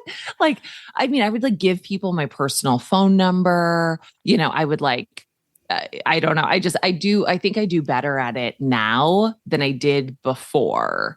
But like I cried on stage last night. It was like the 5th show. I hadn't cried on any of the stages, and I cried last night. And I was like, oof, okay. Don't know what's going on. But yeah, it is different, but I know that happens to you too, right? Like when people meet you, they're like, I cannot wait to, like, I've been waiting to tell you. I've been waiting to tell you what happened to me when I was 14. And it's like, okay. And sometimes you're ready to hold that. And sometimes you're like just scrolling Instagram, hoping to get like some dopamine, and that plops into your, into your screen. And you're like, I was not ready for that. So, yeah, I would say not well. I would say I'm handling it better, but historically I've done a poor job of it. And this book is like my least sad book. I would say that too. Yeah. I mean, so I've read most of it, and it's really kind of enjoyable. Thank you. I love it. I thought it was when kind people of come to the show, I was like, they're like, oh, I'm like ready to cry. I was like, oh, you might not. Like, it's mostly just like funny. Sorry. but then you did cry. I thought it was kind of funny that you mentioned on Instagram that you actually, this is sort of like a hybrid of like book tour and like live podcast tour, right? You're doing both. But I thought it was very funny that you didn't pack the book. And I thought that was like maybe a little Freudian. Maybe you were just like, I had to pay full price. That's she had to buy her own book at one of her hilarious. events to read from it. I feel like that I relate to that deeply. I feel like that is definitely something I would have done. Like walked into the bookstore, like, what is the plan? Right. So you have one for me that I can read from, right? Is that no? Okay. No. Oh my gosh. I was thinking about it, and I was like, if that happened to me, I think I would have been too cheap to buy the book from my own self. And I was trying to think of like, would I have gotten someone to send me a PDF or would I Well, have you like, would have, you probably have a PDF on your computer, right? Yeah, I am not a quick thinker is the thing Right, about right. me. I am a slow, slow thinker. I was like, I do have a PDF. Yeah, I have a PDF readily available. you were Yeah. also trying to do like the easiest, fastest thing in that It moment is, when you yeah. realize. Yeah. But I'm Like, just like, I never do anything the easy way. And I'm like, I would be No. getting like a friend to photograph the pages and text them to me. Anything to avoid spending that money on my own book. Because I Well, would like like, my husband's at home with all the kids, and if he wasn't like just about to like fully snap, like Right. from just like pressure, I would have been like, go into my office, find the book that's like it's under a pile. At what pile? It's under, I don't know, like it's either near the computer or far away from it, and like Can your take husband 7 find pictures. things? Is he a guy that can find things? He can find anything. It's like Oh, his brain that's is great. the opposite. It's the Opposite. exact opposite of mine. He knows where everything is at all times. Like, and even I can go into like, he has one drawer in our bathroom and I know exactly where he would put the nail clipper. It makes sense. But like, if I say, go find my nail clipper, he's like, I knew it would be in a jewelry box, like underneath a pile of sweaters. Like, God, he's like, I love just got to that. think like a stupid squirrel and I will find your thing.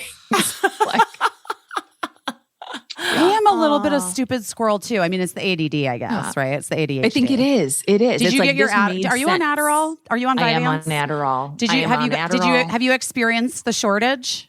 I have not because I forget to take it most of the time and keep it in little squirrel stashes. and so you have That's like in my you have cord bag. like a I've lifetime got plenty. supply I because you told my never take doctor, it. I was like, give it to another girl. I'm fine. Like I've got enough. I've got know, enough. that's, If there's a by the shortage, way, make sure someone hilarious. else gets it. Cause yeah.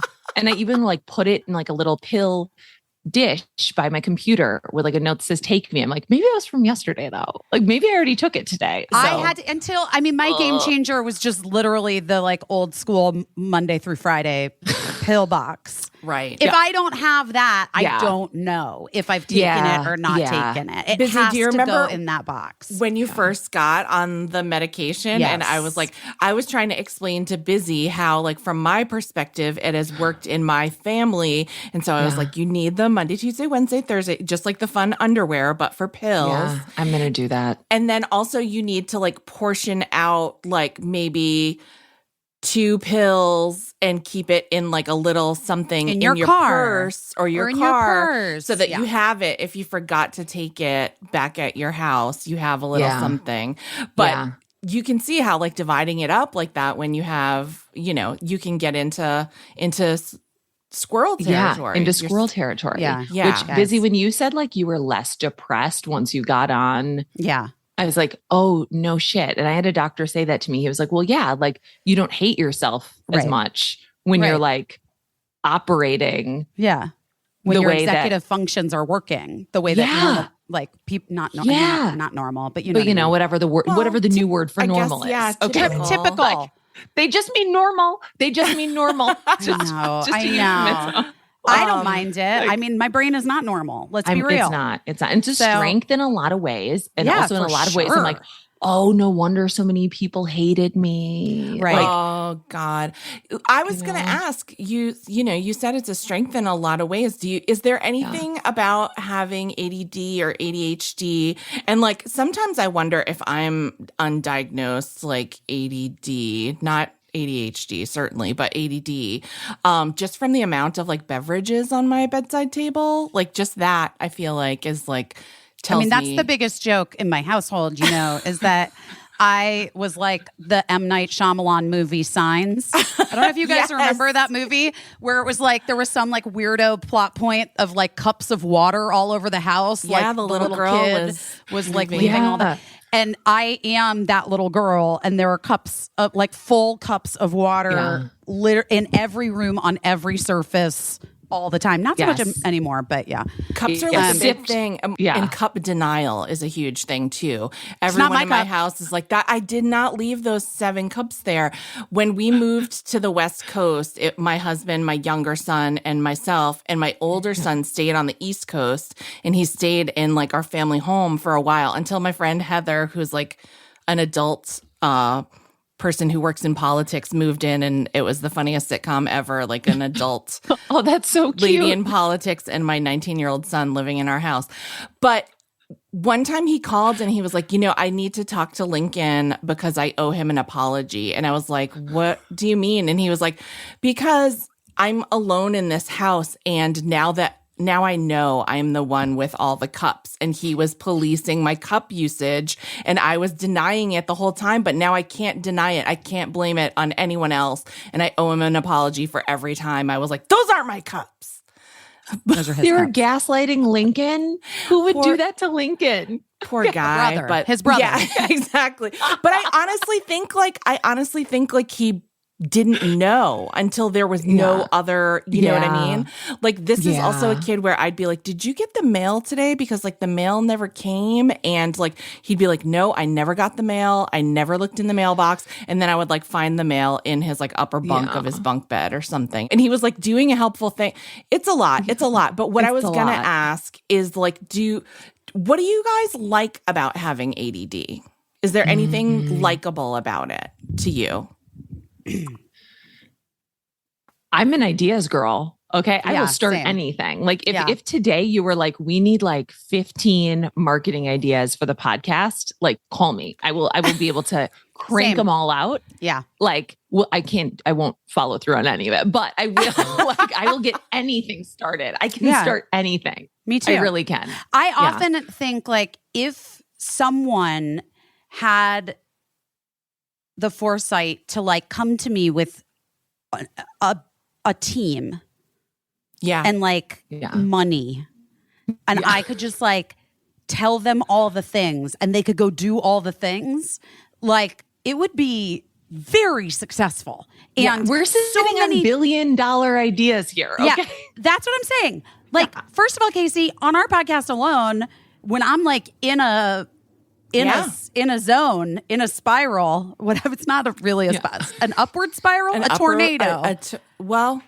Something. Well, it's kind of like a tornado. Seems, No, it's a little bit like a tornado. But like when I'm in one of those things and I'm like, Scholastic Book Fair for adults, we're going to do a camp. Let's do this. Let's do that. Like, these are fucking great ideas that honestly could make a gazillion dollars or dollars, but like, or could like just make people happy, or even make people happy. But I would love that. All the movie ideas I've had over the years, my God, if I've sold those, come on. I've got so many. I need somebody to be there, like right when I'm falling asleep, when I'm like, I got it.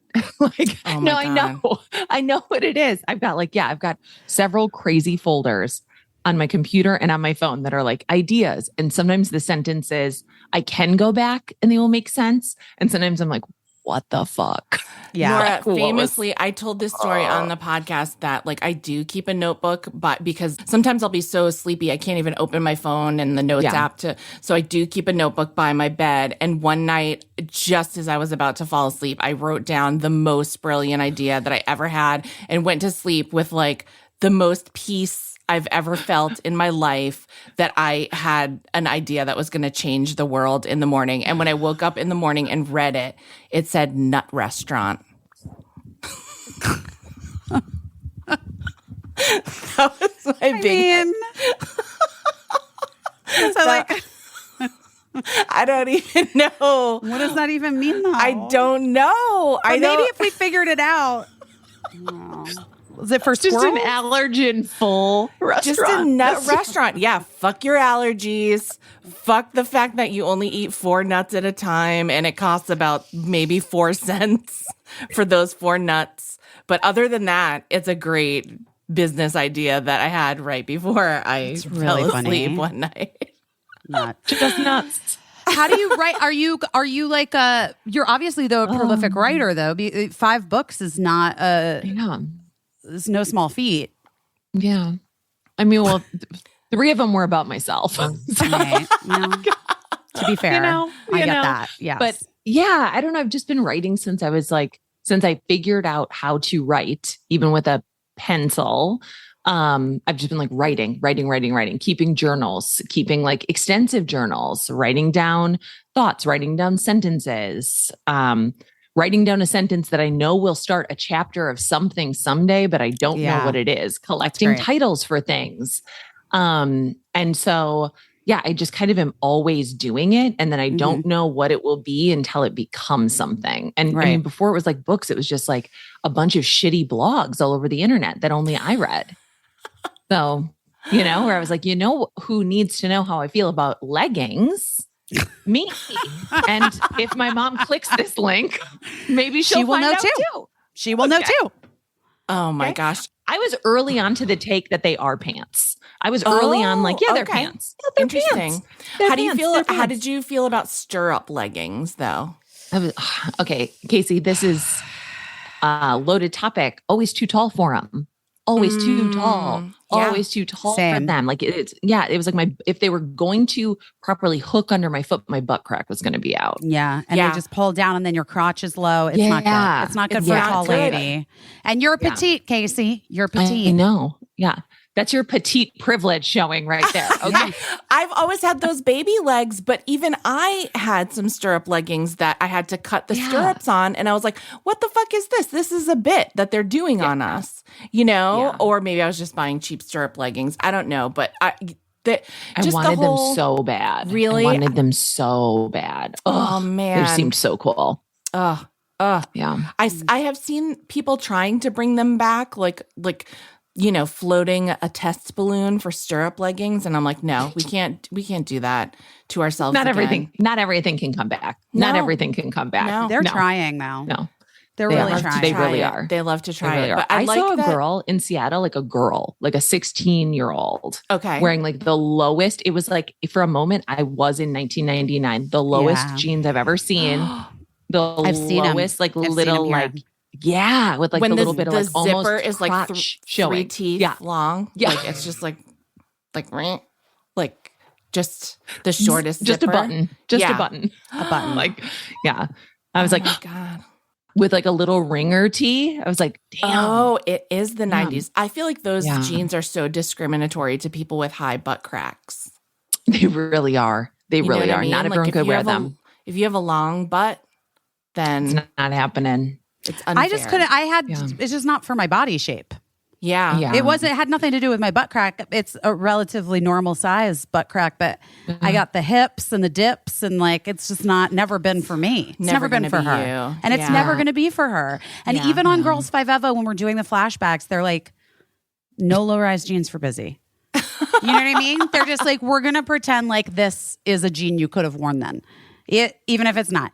Wait, Nora, do you live in Arizona now? I live in Arizona now. Yeah. We moved in 2020. I lived in Minneapolis like most of my life, except for like college and a couple years in New York, and then moved back home temporarily. And then I fell in love with Aaron, and then I stayed, and then he died. And I was like, get me the fuck out of here. But it took me a while. And then I fell in love with another guy, and he has kids, and then we got married, then we had a baby. And I honestly, like, I was so fucking depressed. And it was not just because my husband died. It was not just because he was sick. It's just like spending 9 months, like I'm in DC right now and the sky is gray and I feel like a wilting flower already. Well- like I can't do it. I can't do it. I'm like, the best antidepressant I have had is like the sun every We're very single day. similar people, you and me, Nora. Yeah. There's some DNA, something somewhere. Yeah. I don't. We should do 23andMe, maybe. I don't know. Yeah. But I know. You look so much like my cousin, Mary Really? Claire. So much. Yes. So much. Mm-hmm. There you So I go. like I'm that just name. always been suspicious. So I'm suspicious now. Okay. But I need the sunshine like no one Yeah. I've ever met. And these last 2 years in New York are great when it's great. And I got this place now. This is like my apartment that I do, I work out of, Casa Kismet. And then it's also my apartment. My God, it's so fucking beautiful here right now, you guys. It looks fake. But it's so bright and it's all windows in here. Yeah. And I love it. But every other place in New York is dark and I hate it. yes. And it makes me like deeply depressed. And the winter is so tough. So you moved to Arizona in 2020. Okay. And how's it going? So Aaron's, I love it. It's not for everyone. I mean, you know, which I grew up understand. there, right? Yes. Oh yeah. Oh, Yeah. okay. Yeah. Yeah. Okay. When you were there last Christmas, I was like, should I message her? I was like, well, that'd be weird. Just You see what she's up should've. to. But like, I'm going to this year, but we live in Okay. like central Phoenix. Like we live in like Sure. uptown Phoenix, like a cute little like Yes. 50s neighborhood. I know all about it. Like we have got like a little, we've got a really good community of people. Yeah. Like it's not like we don't live in like a, let's go Brandon flag flying neighborhood. No, I know. Those do exist. for they sure. exist. Obviously. They do everywhere. For sure. They do everywhere. That's the thing. There are like shitty people and shitty ideals everywhere you go. And I kind of do think like, well, if you can move to a place where you're like the privileged minority and you can bring 3 adult voters with you, why not do it? So, we moved 2 years ago. I love it. Our oldest son goes to ASU. So it's every boy's dream to just have his family follow him, to be close by. And then Aaron's family lives down here. Matthew's parents moved down too. So it's like everyone's here except my mom, who is my mom's doing her own thing. On her own journey. She's on her journey. She really is. She really is. She's wonderful. She's like the kind of grandma who you're like, can you come watch the baby? And she's like, maybe after yoga, but I might be meeting a friend. Right. And I aspire to be like that. I love aspire that to be like, for her. possibly. Yeah. Okay. Yeah. I Possibly. love that for her. Maybe. Yeah. Yeah. Yeah. But yeah, I don't know. I just love the sun. I feel like a little lizard every day. I'm like, I like when it's 110, I'm like, great. Okay. Yeah. I'm kind of the same. I really do love Arizona in so many ways. Yeah.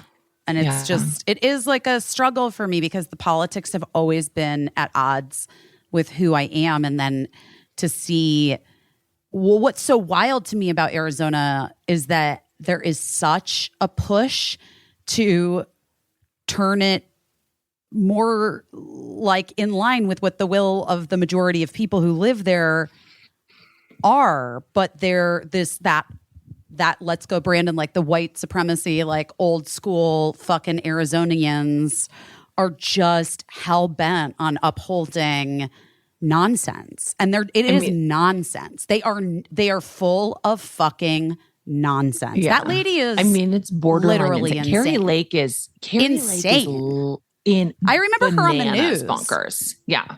It's like she was a newscaster. And when you watch her now, you're like, oh, this must be like a Daily Show parody or something. And then you're like, oh, no, she's she's super dangerous. She saw an opportunity. And it's so wild. Do you know Katie Hobbs? I mean, I'm not personally, but yeah, I know. My sister's I'm friends obviously with her. voting for Katie Hobbs. Oh, obviously. Is she? Okay. Yeah, my sister's friends with everyone. Also, you should meet my sister because she's like the mayor of Phoenix. But she's like knows everybody. She literally knows everyone. Okay. Yeah. But Katie Hobbs, I think, is like doing that thing where she's like, I'm not going to engage with this because it's so insane. Yeah. With the idea or the thought that people are reasonable still, but they're not. People aren't reasonable. She's got to in my estimation, I think she's got to get pretty loud the next few weeks just about how dangerous and crazy this lady is. Because it's also just not like seated in reality in any way. There was this other woman who was running who was like, she was on maybe like a morning show or something saying what the Arizona Elections Committee should be doing. And like the interviewer was like, that is what they do. Like, that is how secure our elections are. Like, that's exactly how it already works. I mean, I'm glad the interviewer said something because I've been seeing a lot of like bullshit fly with no challenge whatsoever. It's wild. But I mean, like, Lauren Boebert shot her neighbor's dog like this week. You know what I mean? Like, Wait, is that true? Yeah. I guess. I mean, I don't know. I just read that on Twitter before I got on here with you guys that like these people are just like unreasonable. And this guy that I follow on Twitter that's a really sharp writer, Oliver Willis, he was just like, it's like WWE, you know? Yes. crazy storylines. But this is what I was talking about, Casey. Nora, before you got on, and I don't even know if we'll keep it in the podcast, but we were talking about BravoCon, and I was like having a meltdown about how I'm like, I've never been a fan. I've obviously seen the shows. I know what it is. I get it. But like BravoCon's been just very much, especially I'm in New York. I'm like, it's like everyone's whatever. And I'm just like, I'm done. I'm done with meanness masquerading as entertainment. Like, it's not actually entertaining. And all it's doing is reinforcing really terrible stereotypes and tropes that aren't even true for them, you know? Yeah. And it's just like, it's honestly, guys, it's bad storytelling. It's bad storytelling. It's also like, I love the Housewives franchises as like a way to tune out my brain. I need to know. Okay, to tune out my brain. You know, it's but like, what does it do? I don't think any of it's real. I was also a WWF watcher. I loved wrestling. Okay, I watched a lot of wrestling. It's the exact same thing. What I do think is, now that you say it, like what I do think is, and you can watch, like this was like upsetting to me in previous, like I'm not like a person who watches it every single week or anything, but like, you know, when it's on, if I'm in a hotel room, yes. Or if I like just really need like a drone on in the background, like I'll binge like 10 episodes or whatever. It's really upsetting to my husband. We watched Salt Lake City together, which I thought was actually really good television because the extra castmate was religious trauma. Like half the castmates are talking openly about being, you know, traumatized by the Mormon faith. There's a Muslim character for like what cast member. Yeah, cast member. There's like, you know, there's like a Jewish cast member. There's like a lot of like just religion in there, like as an extra sort of like added layer. But watching it with my husband, he's like, this is really upset. He's like, this is watching someone play Russian roulette with their life, you know? Right. Like, he's like, it's very hard to watch people like intentionally make bad decisions. He's like, that's not how you would talk to a friend. He's like, why would you bring it up at a party when everyone else is there? You wouldn't do that. Like, it's upsetting to him because it's so but obviously wrong. And I do think you're right. Now we just like watch it as a way of No, but I think was saying that people to Busy that I think it fulfills the same thing that like sports have always fulfilled for people. And like the object of sports is like, when you're being honest, just to like smash into each other and take things away from each other. And someone has to win and someone has to lose. But I think like, you know, there was a time when sports had sportsmanship and you were a gracious loser. But I was saying that I don't think that like the current state of sports, like I think once in a while you'll see an example of sportsmanship between players, but for the most part, the spectators aren't treating it like the goal is sportsmanship. You know what I mean? But it's also just like people are complaining constantly about the tenor of like online communication, how mean people are in real life to one another, you know, how disrespectful. And it's like, look at what you're watching all the time. You never get away from it. You're either watching Real Housewives smack each other down, or you're watching, you're right, like sports teams. I don't know sports. But, you know, you're watching like sports teams and people get so fucking aggro about that. Isn't there that study about like how they're like I don't know. I feel like this is right, but I could also be making it up. So it behooves me to like look it up and try to figure out. But like when a team loses the Super Bowl, aren't there like more domestic violence calls in that 100%. Yes, that's true. That is true. Just that based is a true on story. Like the upset feelings of losing the big game. Anytime anytime a team loses, I believe is what it is. Anytime a team loses, there's an uptick in domestic violence calls. Yeah. That's interesting, Casey, to think about it as like a way of like choosing teams too. Like in a way of like, you know, like, or like choose your fighter, you know, like choose your like avatar too. Yeah. And I do think it's also like people we've never been lonelier. We've never been less connected to like our actual communities. And we're like, missing our third place.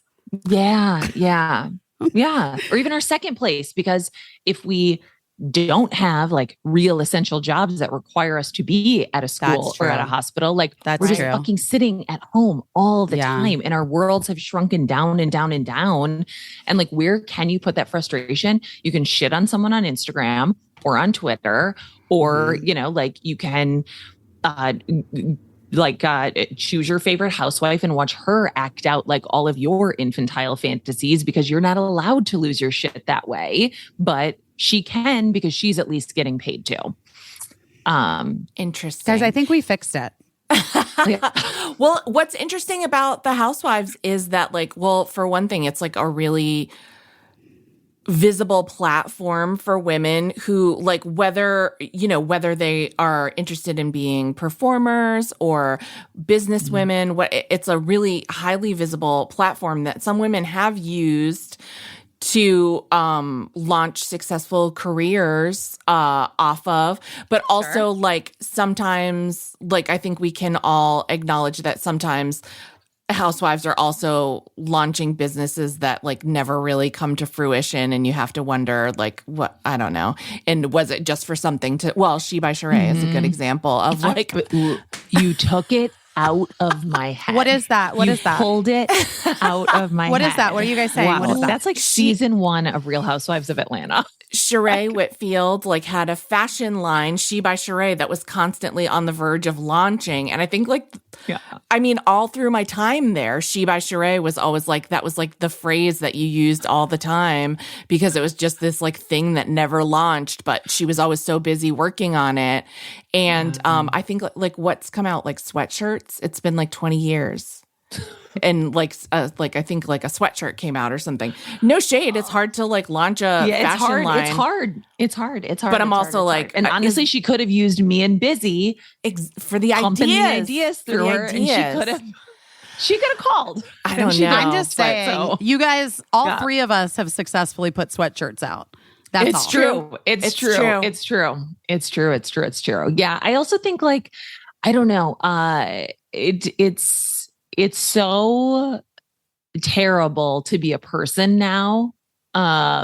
It's so hard. It's so hard to be a woman. It's just so miserable. And like, what is a thing that people can like organize around that gives them some semblance of community? Because that's why you go to something like BravoCon, and that's why you join like some sort of like Reddit thread around something that you're interested in. It's like you want like some kind of connection. I think podcasts, and I think yours has a huge community, and now you're on this podcast / new book tour, and that's like exactly what people have, right? When they come to see you, is they get that, but friends. They don't. And they make friends. Yeah. We had that happen. You did that. You made in Toronto. You made whole friend groups for people. Oh, well, we did. Yeah, we did the group chat groups, the group chats. Yes, because that was really born out of us saying, like, guys, there are some things you don't need to put online. You don't need to say. Just send it to your best friend instead. I have like a whole like I rarely tweet. I mostly just send what would be my tweets to my group chats, you know? Yes. And then it's like, and they're like a safe space, and nothing's bad, and you know, it's all good. And they do the same for me. And then you don't, and then you're not like, it's not gross. It's not gross. You're not you're not yucking up the culture. Yeah, but that's another thing too, is like there's such a fine line between like contribution and pollution.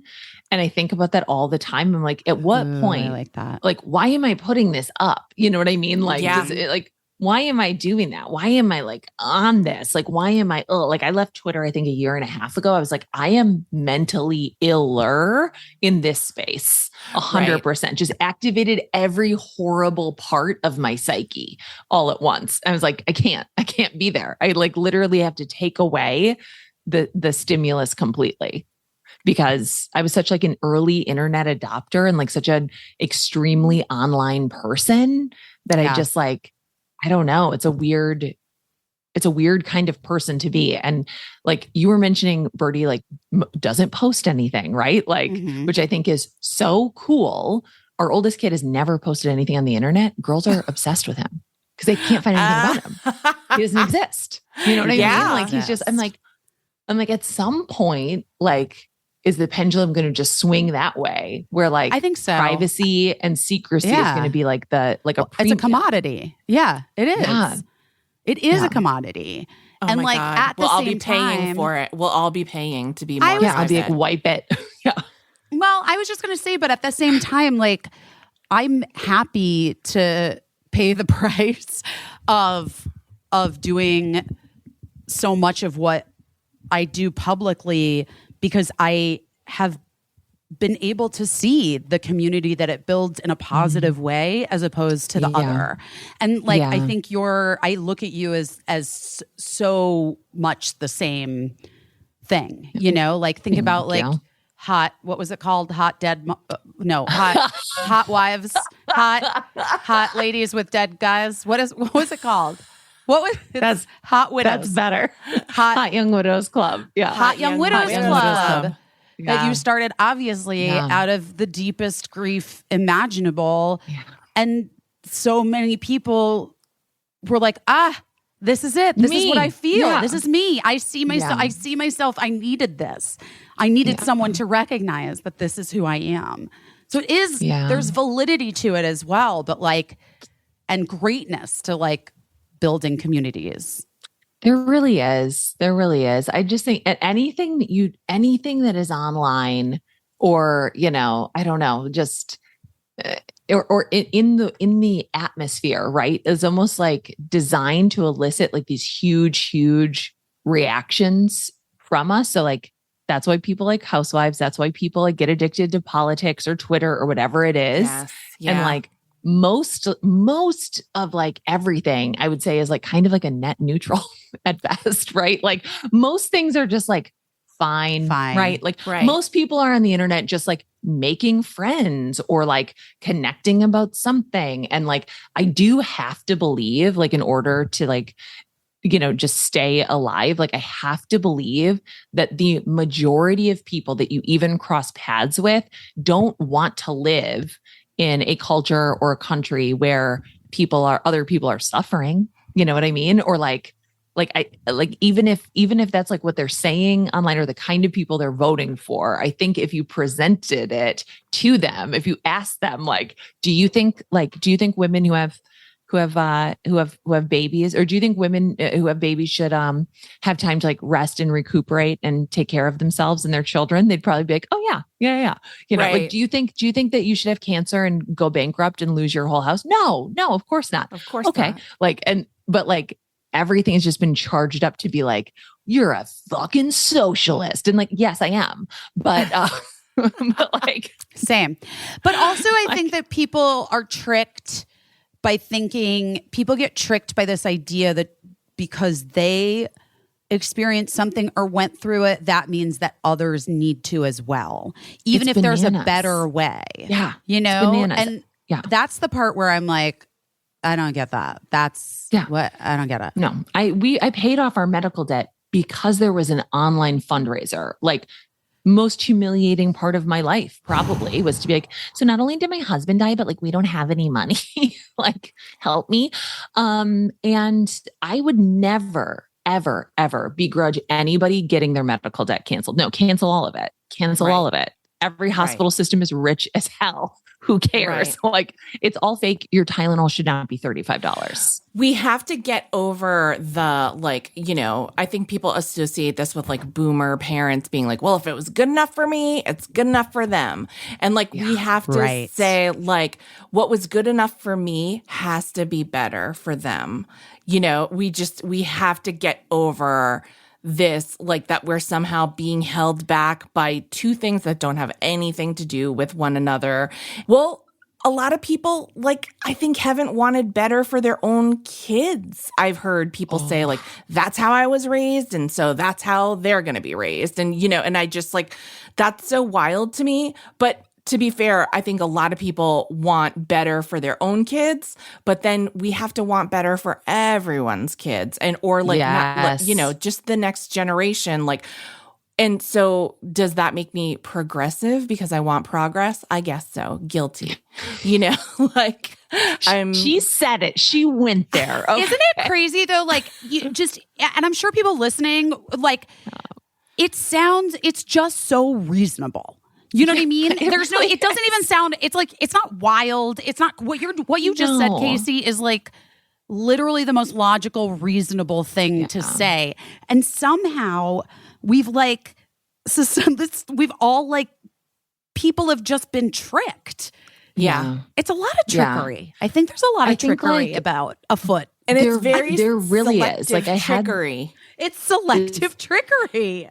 Yeah. Because we don't ever say like, oh, like my grandmother didn't have a microwave, so none of us have microwaves. You know, I mean, obviously we have microwaves because that's progress and, you know, and so we keep them. I mean, my family is Catholic. Okay. So like there's a vast majority of, I would say, of my family that we just do not see eye to eye on many important things. And explaining to a family member of mine who's very old, who's very Catholic, that I would not have been able, oh no, am I going to cry?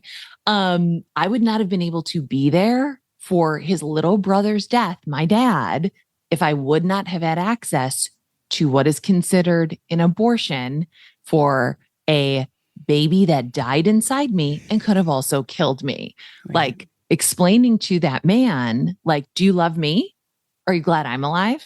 Like, would you wanted my dad to die without me there? Like, mind blown, like had not considered like those things. And it's like, I'm never going to have a conversation like that with a stranger on the internet. I'm not.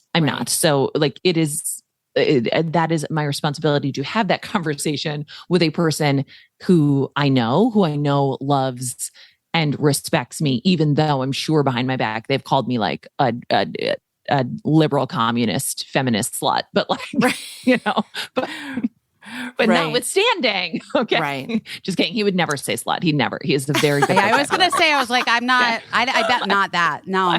Yeah.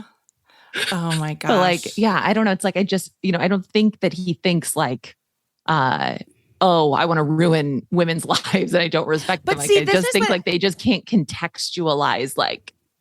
But this is the importance reality. Right. But this is the importance of like, especially now more than ever. You know, there was a time when like not very long ago where you would just not have that conversation with your uncle because because you would think, what's the point? And like, whatever, you know, and it's uncomfortable for me and I don't need to like share, you know, and I do think that we've just all seen now with what's happened in this country that what we all have to do is have those personal conversations do so much more than any other version of the thing. You know, very rarely are people's hearts and minds changed by like a stranger on the internet. You know what? You made some good points in this tweet storm, and I never thought of it like that. Okay. Woo! I'm a changed person. I read your tone exactly as you intended it, and completely understood. Yeah, everything that you said, and it really resonated with me. And now things are 100% different. Things are 100% different. Thank you so much for that. I'm changing my bio. I'm changing all of the things I signified myself as and identified as until moments ago. It's over. I know, Nora, we really do have to hang out because I do feel like we have very similar. I mean, I've always felt this, but like we do have very similar journeys in our lives in many ways. And I think Cricket and Ralph are the same age. How old is Ralph? 9. Yeah. 9. He's 9. Is he into gaming? Yep. 9. OMFNG. Okay. That dude's got Robux out the wazoo. Okay. Cricket's Minecraft, something. Yeah. Cricket's all into gaming, gamers, game vibes, gaming it up all the time. All the time game vibes. I don't know why it just cracks me up when like a little kid says gamer. Oh, it's really funny. Ralph's like, oh, are they a gamer? I'm like, okay. Okay, slow down, buddy. You have an iPad. Okay. What's Ralph going to be for Halloween? He's going to be I wanted him and Q, his little brother, to be the dog and the boy from Adventure Time, Finn the human and that's Jake cute. the dog. That's really cute. But because one's so tall and one is like Q has the body of Mike Wazowski. He's like a circle with two skinny legs. Like, Wait, I love that. But Ralph's going to be like just like an inflatable dinosaur. Like those are really, popular costumes now. Even though last year I made him a Minecraft head out of a box, secured it to a helmet. Perfect. Yeah. Okay. Spent hours laboring over it, only for him to like be like, it's really hot. I don't think I'm going to wear it. I was like, okay. Classic. Okay. Mm-hmm. Hand painted on Dalmatian spots onto a little white sweatsuit for Q. He fucking loved it. He loved it. Oh, that's cute. He loved it. Oh, I think that's like the last age where they'll like be like a little creature and let you like. Yeah. And just like, so cute. How old is he? 5. Oh, so 5. Wait, you guys, Lincoln was a classic for asking for an incredibly elaborate costume, always homemade, and then at the last minute being like, "This is amazing, Mom. I am not gonna do this. I am not dressing up." Mom, I love the craftsmanship. Thank you for the Edward Scissorhands, handmade Scissorhands, and entire costume, but I'm not gonna dress as Edward Scissorhands. But I love the costume, and I might wear it one time around the house. Every year. No, I fell for would it be like, every year. No, I would not. I would. Oh God, I would not. What's Cricket going to be for Halloween? Cricket is going to be Dwight Schrute. Oh, Ralph loves The Office. This is so Oh my God, weird. they have to be friends. They've never been in an office. It's so weird to me. They've never had a job and they like love this show. Cricket is obsessed with The Office. Dwight is her favorite character. The costume is I like pieced it. I just like ordered from Sears like a little boy's brown suit, little Mormon outfit. Yes, and then the like mustard short sleeve button down and a tie. And then Mark actually found on Etsy somebody that made like the Dwight Schrute Dunder Mifflin tag. Like, nice. And we got the glasses. And great. It's something else. It really is insane. But you know what else she kind of looks like? If we don't do her hair back, she looks like that one guy from Workaholics. Like she actually really looks like that guy from Workaholics. That's so funny. I know. So she could be whatever. But and then she's got range. Okay, she's got range. I love that Birdie's dressing up for middle school as Claire Foy Queen Elizabeth. Wow. Okay. Yeah. And I'm like, okay. Nice. Okay. Great. Yeah. Works for me. That's a good and one. is this like the last year, do you think, that Birdie's going to want to dress up? I think the teenagers do it, right? Then they get into like, Birdie will never do a slutty costume, but I think that teenagers do it though for parties still. I think they do still do it. Yeah. Well, you know still dress up, so maybe there's every once in a while. Yeah, so maybe Birdie will be like a lifelong Halloween dresser. I know. I was trying to think what I should be, but I don't know. And I'm gonna have like 3 days to throw something together. You're like, I got nothing. You go to the classics. I'm a baby. I'm a kitty. I'm a nurse. I mean, even that. I'm having a mental breakdown. Okay. I have a fever and I'm in my pajamas at home. That's what I'll probably go as this year. I don't know what I'll be. I'll figure something out. You always do. Yeah, you always have something good. I feel like we need to let you rest before your you have to big show. Go do your sound check. Even though I would just talk to you for the next 3 hours, but I would too. Okay. Where are you in Boston? I'm going to throw the number in the chat.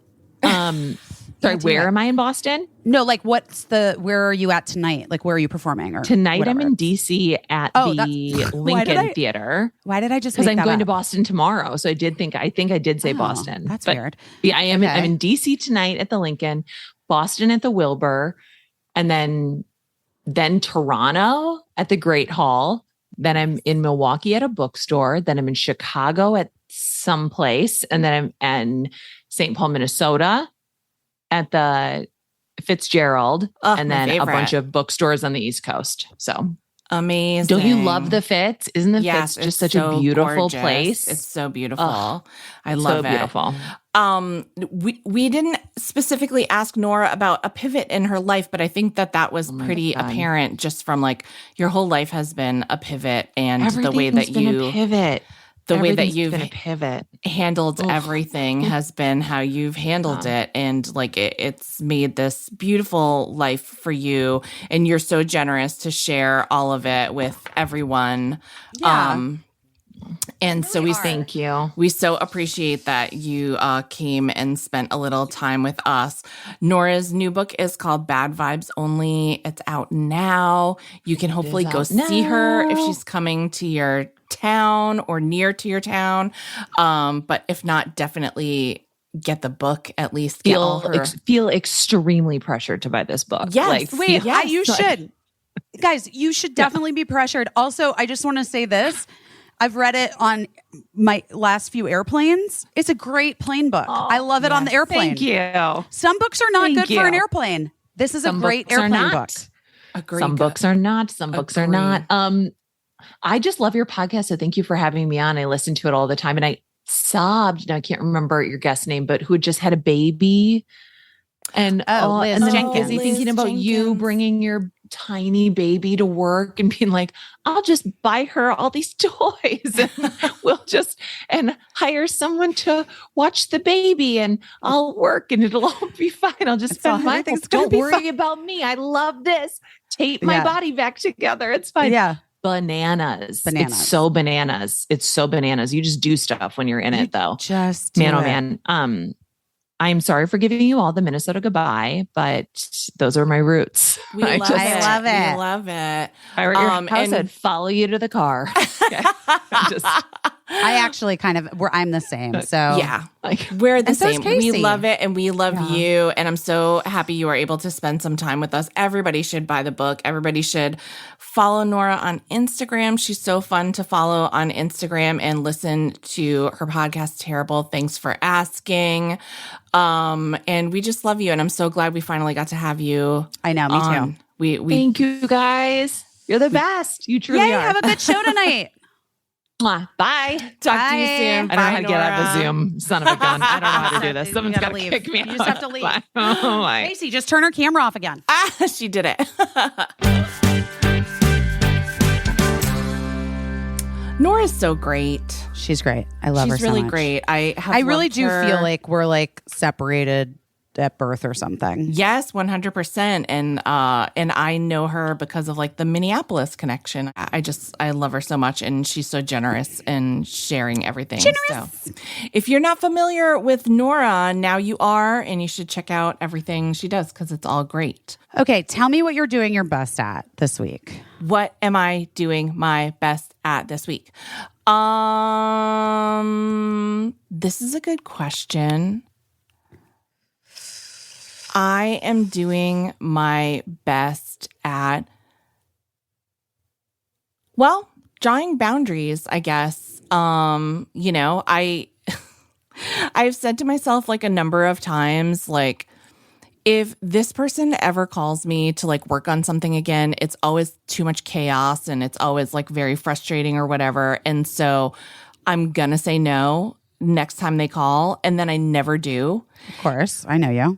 Yeah. And because I'm always telling myself oh gosh, you just never know when someone's going to call you again or whatever. It's always, I always treat everything like a famine. But then I realized, and maybe this is the mushrooms talking, but I just realized that some people treat everything like an emergency all the time. And and that's okay for them. But I can't be drawn into that every time. And so I'm if somebody's I'm calling you, I'm already in the midst of chaos. I need help with this thing. Can you do it? And it has to be done in 48 hours or whatever, because I didn't call you a month ago when I should have. Can you help me? And I'm just kind of no, because here's the thing, it's not life or death, the thing that you're asking me to help you with. And Generally, it's just reality TV. Yeah, or whatever, a speech for something or a bit or whatever that they want written. And I'm just no, because I don't want to feel my stomach being in knots, and I don't want to be all stressed out for something that didn't need to be an emergency in the first place. So I'm just kind of like, no, it's all right. You know, like, and if it was like, if you called me in an emergency and you were like, I need you to do whatever, I'd be like, yes, obviously. But I don't need to do that for everyone. And if it was a real emergency and someone was like, no, I need you to like come pick me up and take me to the hospital, I would do that for anyone. But like, if you just need like a comedy bit and you've known about it for 6 months, but then you just decided to call me 6 hours before it's happening, it's okay. I'm cool. I can take a pass on that. And so did you say no? I mean, I've said no to like a couple things this week. Yeah. Where I'm just like, no, don't call me like 48 hours or like a week ahead of something. Like it's cool.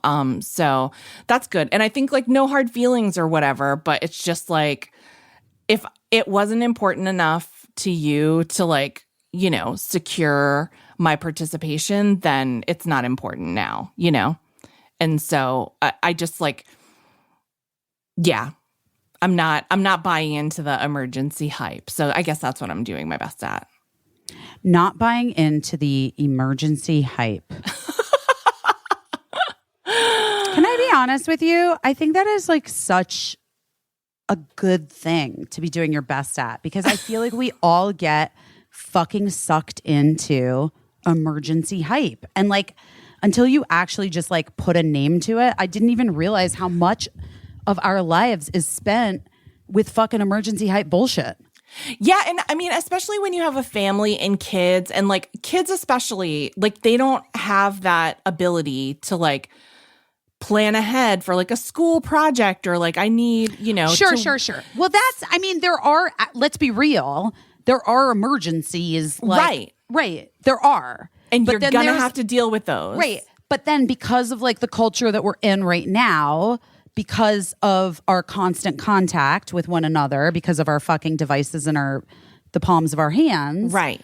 We like literally have this like, yeah, we get like lulled into this like emergency, you know, fallacy. Yeah, exactly. I've told you before, I've taken jobs where people are like, I really need you to do this for me. Like my life is going to be harder if you don't do this. And I'm like, okay, I get and I've bought into it, and it's just like, I don't know, like, it's not that important. Like any job that I'm ever going to be doing is not that important.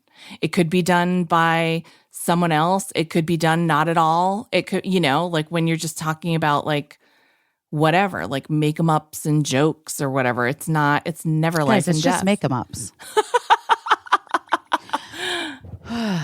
This is great. I think that was a great one for all of us to hear. Yeah. What are you doing your best at?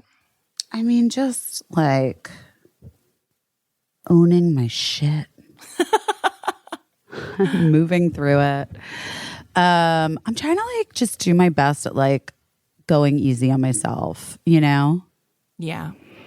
And I'm trying to like do my best at like paying attention to my kids when they ask me to. Yeah. And not just when like I have the time. Right. And like understanding the difference between like actual things with urgency. Oh my God, it's the same fucking thing. Like actual things with urgency and things that are like, no, actually, I can just put my fucking phone down and watch this dumb video with Cricket. You know what I mean? Right. Like it's very important for my kids to have dedicated focus. Yeah. Well, like even when I was out with Jen and those guys, like after the Broken Social Scene show, like it's funny, like Jen doesn't have kids. She's a lesbian. Not that she's just single. She's a single lesbian. Yeah. And she does not have children. Yeah. And like she had been talking to me about like how the night before she'd been out with people till like 4 a.m. and whatever. And then like, you know, there were like a bunch of people hanging out, but Birdie had already texted me like, hey, are you coming back soon? I'd like to see you. And I sort of was like, I know there's a version of me that like I have, historically speaking, kind of like been like almost like in spite of myself and what my real desire is, like pushed to just like, I'm going to go out because like that's what I like. Oh God, does this make sense? Do you know what I'm trying to say? Yeah. Like my real desire is to go home and see my kid. Yeah. Okay. But like admitting that that's my real desire in the past has been like a weird thing for me because I'm like, I should be able to be like just like a fully like blah blah blah, like a person that just is like does their own thing. Because it feels like someone's telling you what to do. Because it feels like, yes, because it feels like someone's telling you what to do, even though someone's not telling me what to do. My kid is just asking for my presence, right? You know? Yeah. And like, I just feel like I'm doing my best at like now identifying the differences now as my children are almost out of the home. No, I'm kidding. But like, I just was like, I said to Jen, I was like, do you mind? I kind of just want to go home and see my kid. And she's like, I think that's rad. Let's go. And like, we went back and like, she actually hung out with me and Birdie for a little bit. And like, nice. It was super fun, But I don't know. I'm trying to be more in tune with that thing. I think that's so great, especially since as your kids get older, I think there are going to be times when you'll also notice that your kids don't want you to be paying close attention to them. And it's really like, it can get really, I don't want to say confusing, but like challenging, because I think sometimes as a parent, talk about like things that you feel like you're being told to do or like that you're supposed to do. Like you feel like sometimes you should engage with your kid, and it's a time where they're really like, no, I'm being independent right now. So like, can you like leave me? You know what I mean? And it's so hard not to take that personally when that moment happens. And then like sometimes it bleeds over into the moment when they're like, no, I want you now. Now I want to talk to you. Now I want to be with you. And so I think like just developing a practice of being intuitive and close listening to your kid and like, your kids better than anyone is going to be really useful, because now you're getting to like apron strings cutting time and like it's there. Don't cut them. Don't cut them. Just gently pull those apron strings up. But it's hard because like you're getting to the point where it's kind of like going to be your kid's call a lot of the time. And so it's good to like just develop that sense of like when it's right to be there and when it's time to like step back. And also like that takes a little work of like not being freaked out and being sad about it, Yeah, it's I think that's so great. You're growing up too. I know, finally. Anyway, guys, and you're growing up. And you've grown so much in these past several hours. And we so love have we. You so much. We love and you. Also, we're going to have exciting news coming up. And if you haven't gotten the fucking best shirt of all time yet, that shirt is the shirt of my goddamn dreams. I'm so excited about it. The currently running a marathon shirt. Oh, I cannot wait. When am I getting mine? When is it coming? Very soon. It was just invented yesterday. I know, but I want it now. I know. It's coming, lady. I love it. Okay. Well, guys, we love you. We see you soon. We'll talk to you very next soon. Week. I'm going to be back I'm going to go to Atlanta. I'll be back from Atlanta. Write some letters, guys. Come see me at this letter writing thing if you know that I'm going to be there. I don't know if you're in New York. I don't know. I don't know what's happening. We don't know where you are. We hardly know where we are. I don't know where I am. But we love you, and we'll talk to you really soon. Do. And thanks for hanging out with us. Bye. I don't know what I'm doing, but I'm doing my best.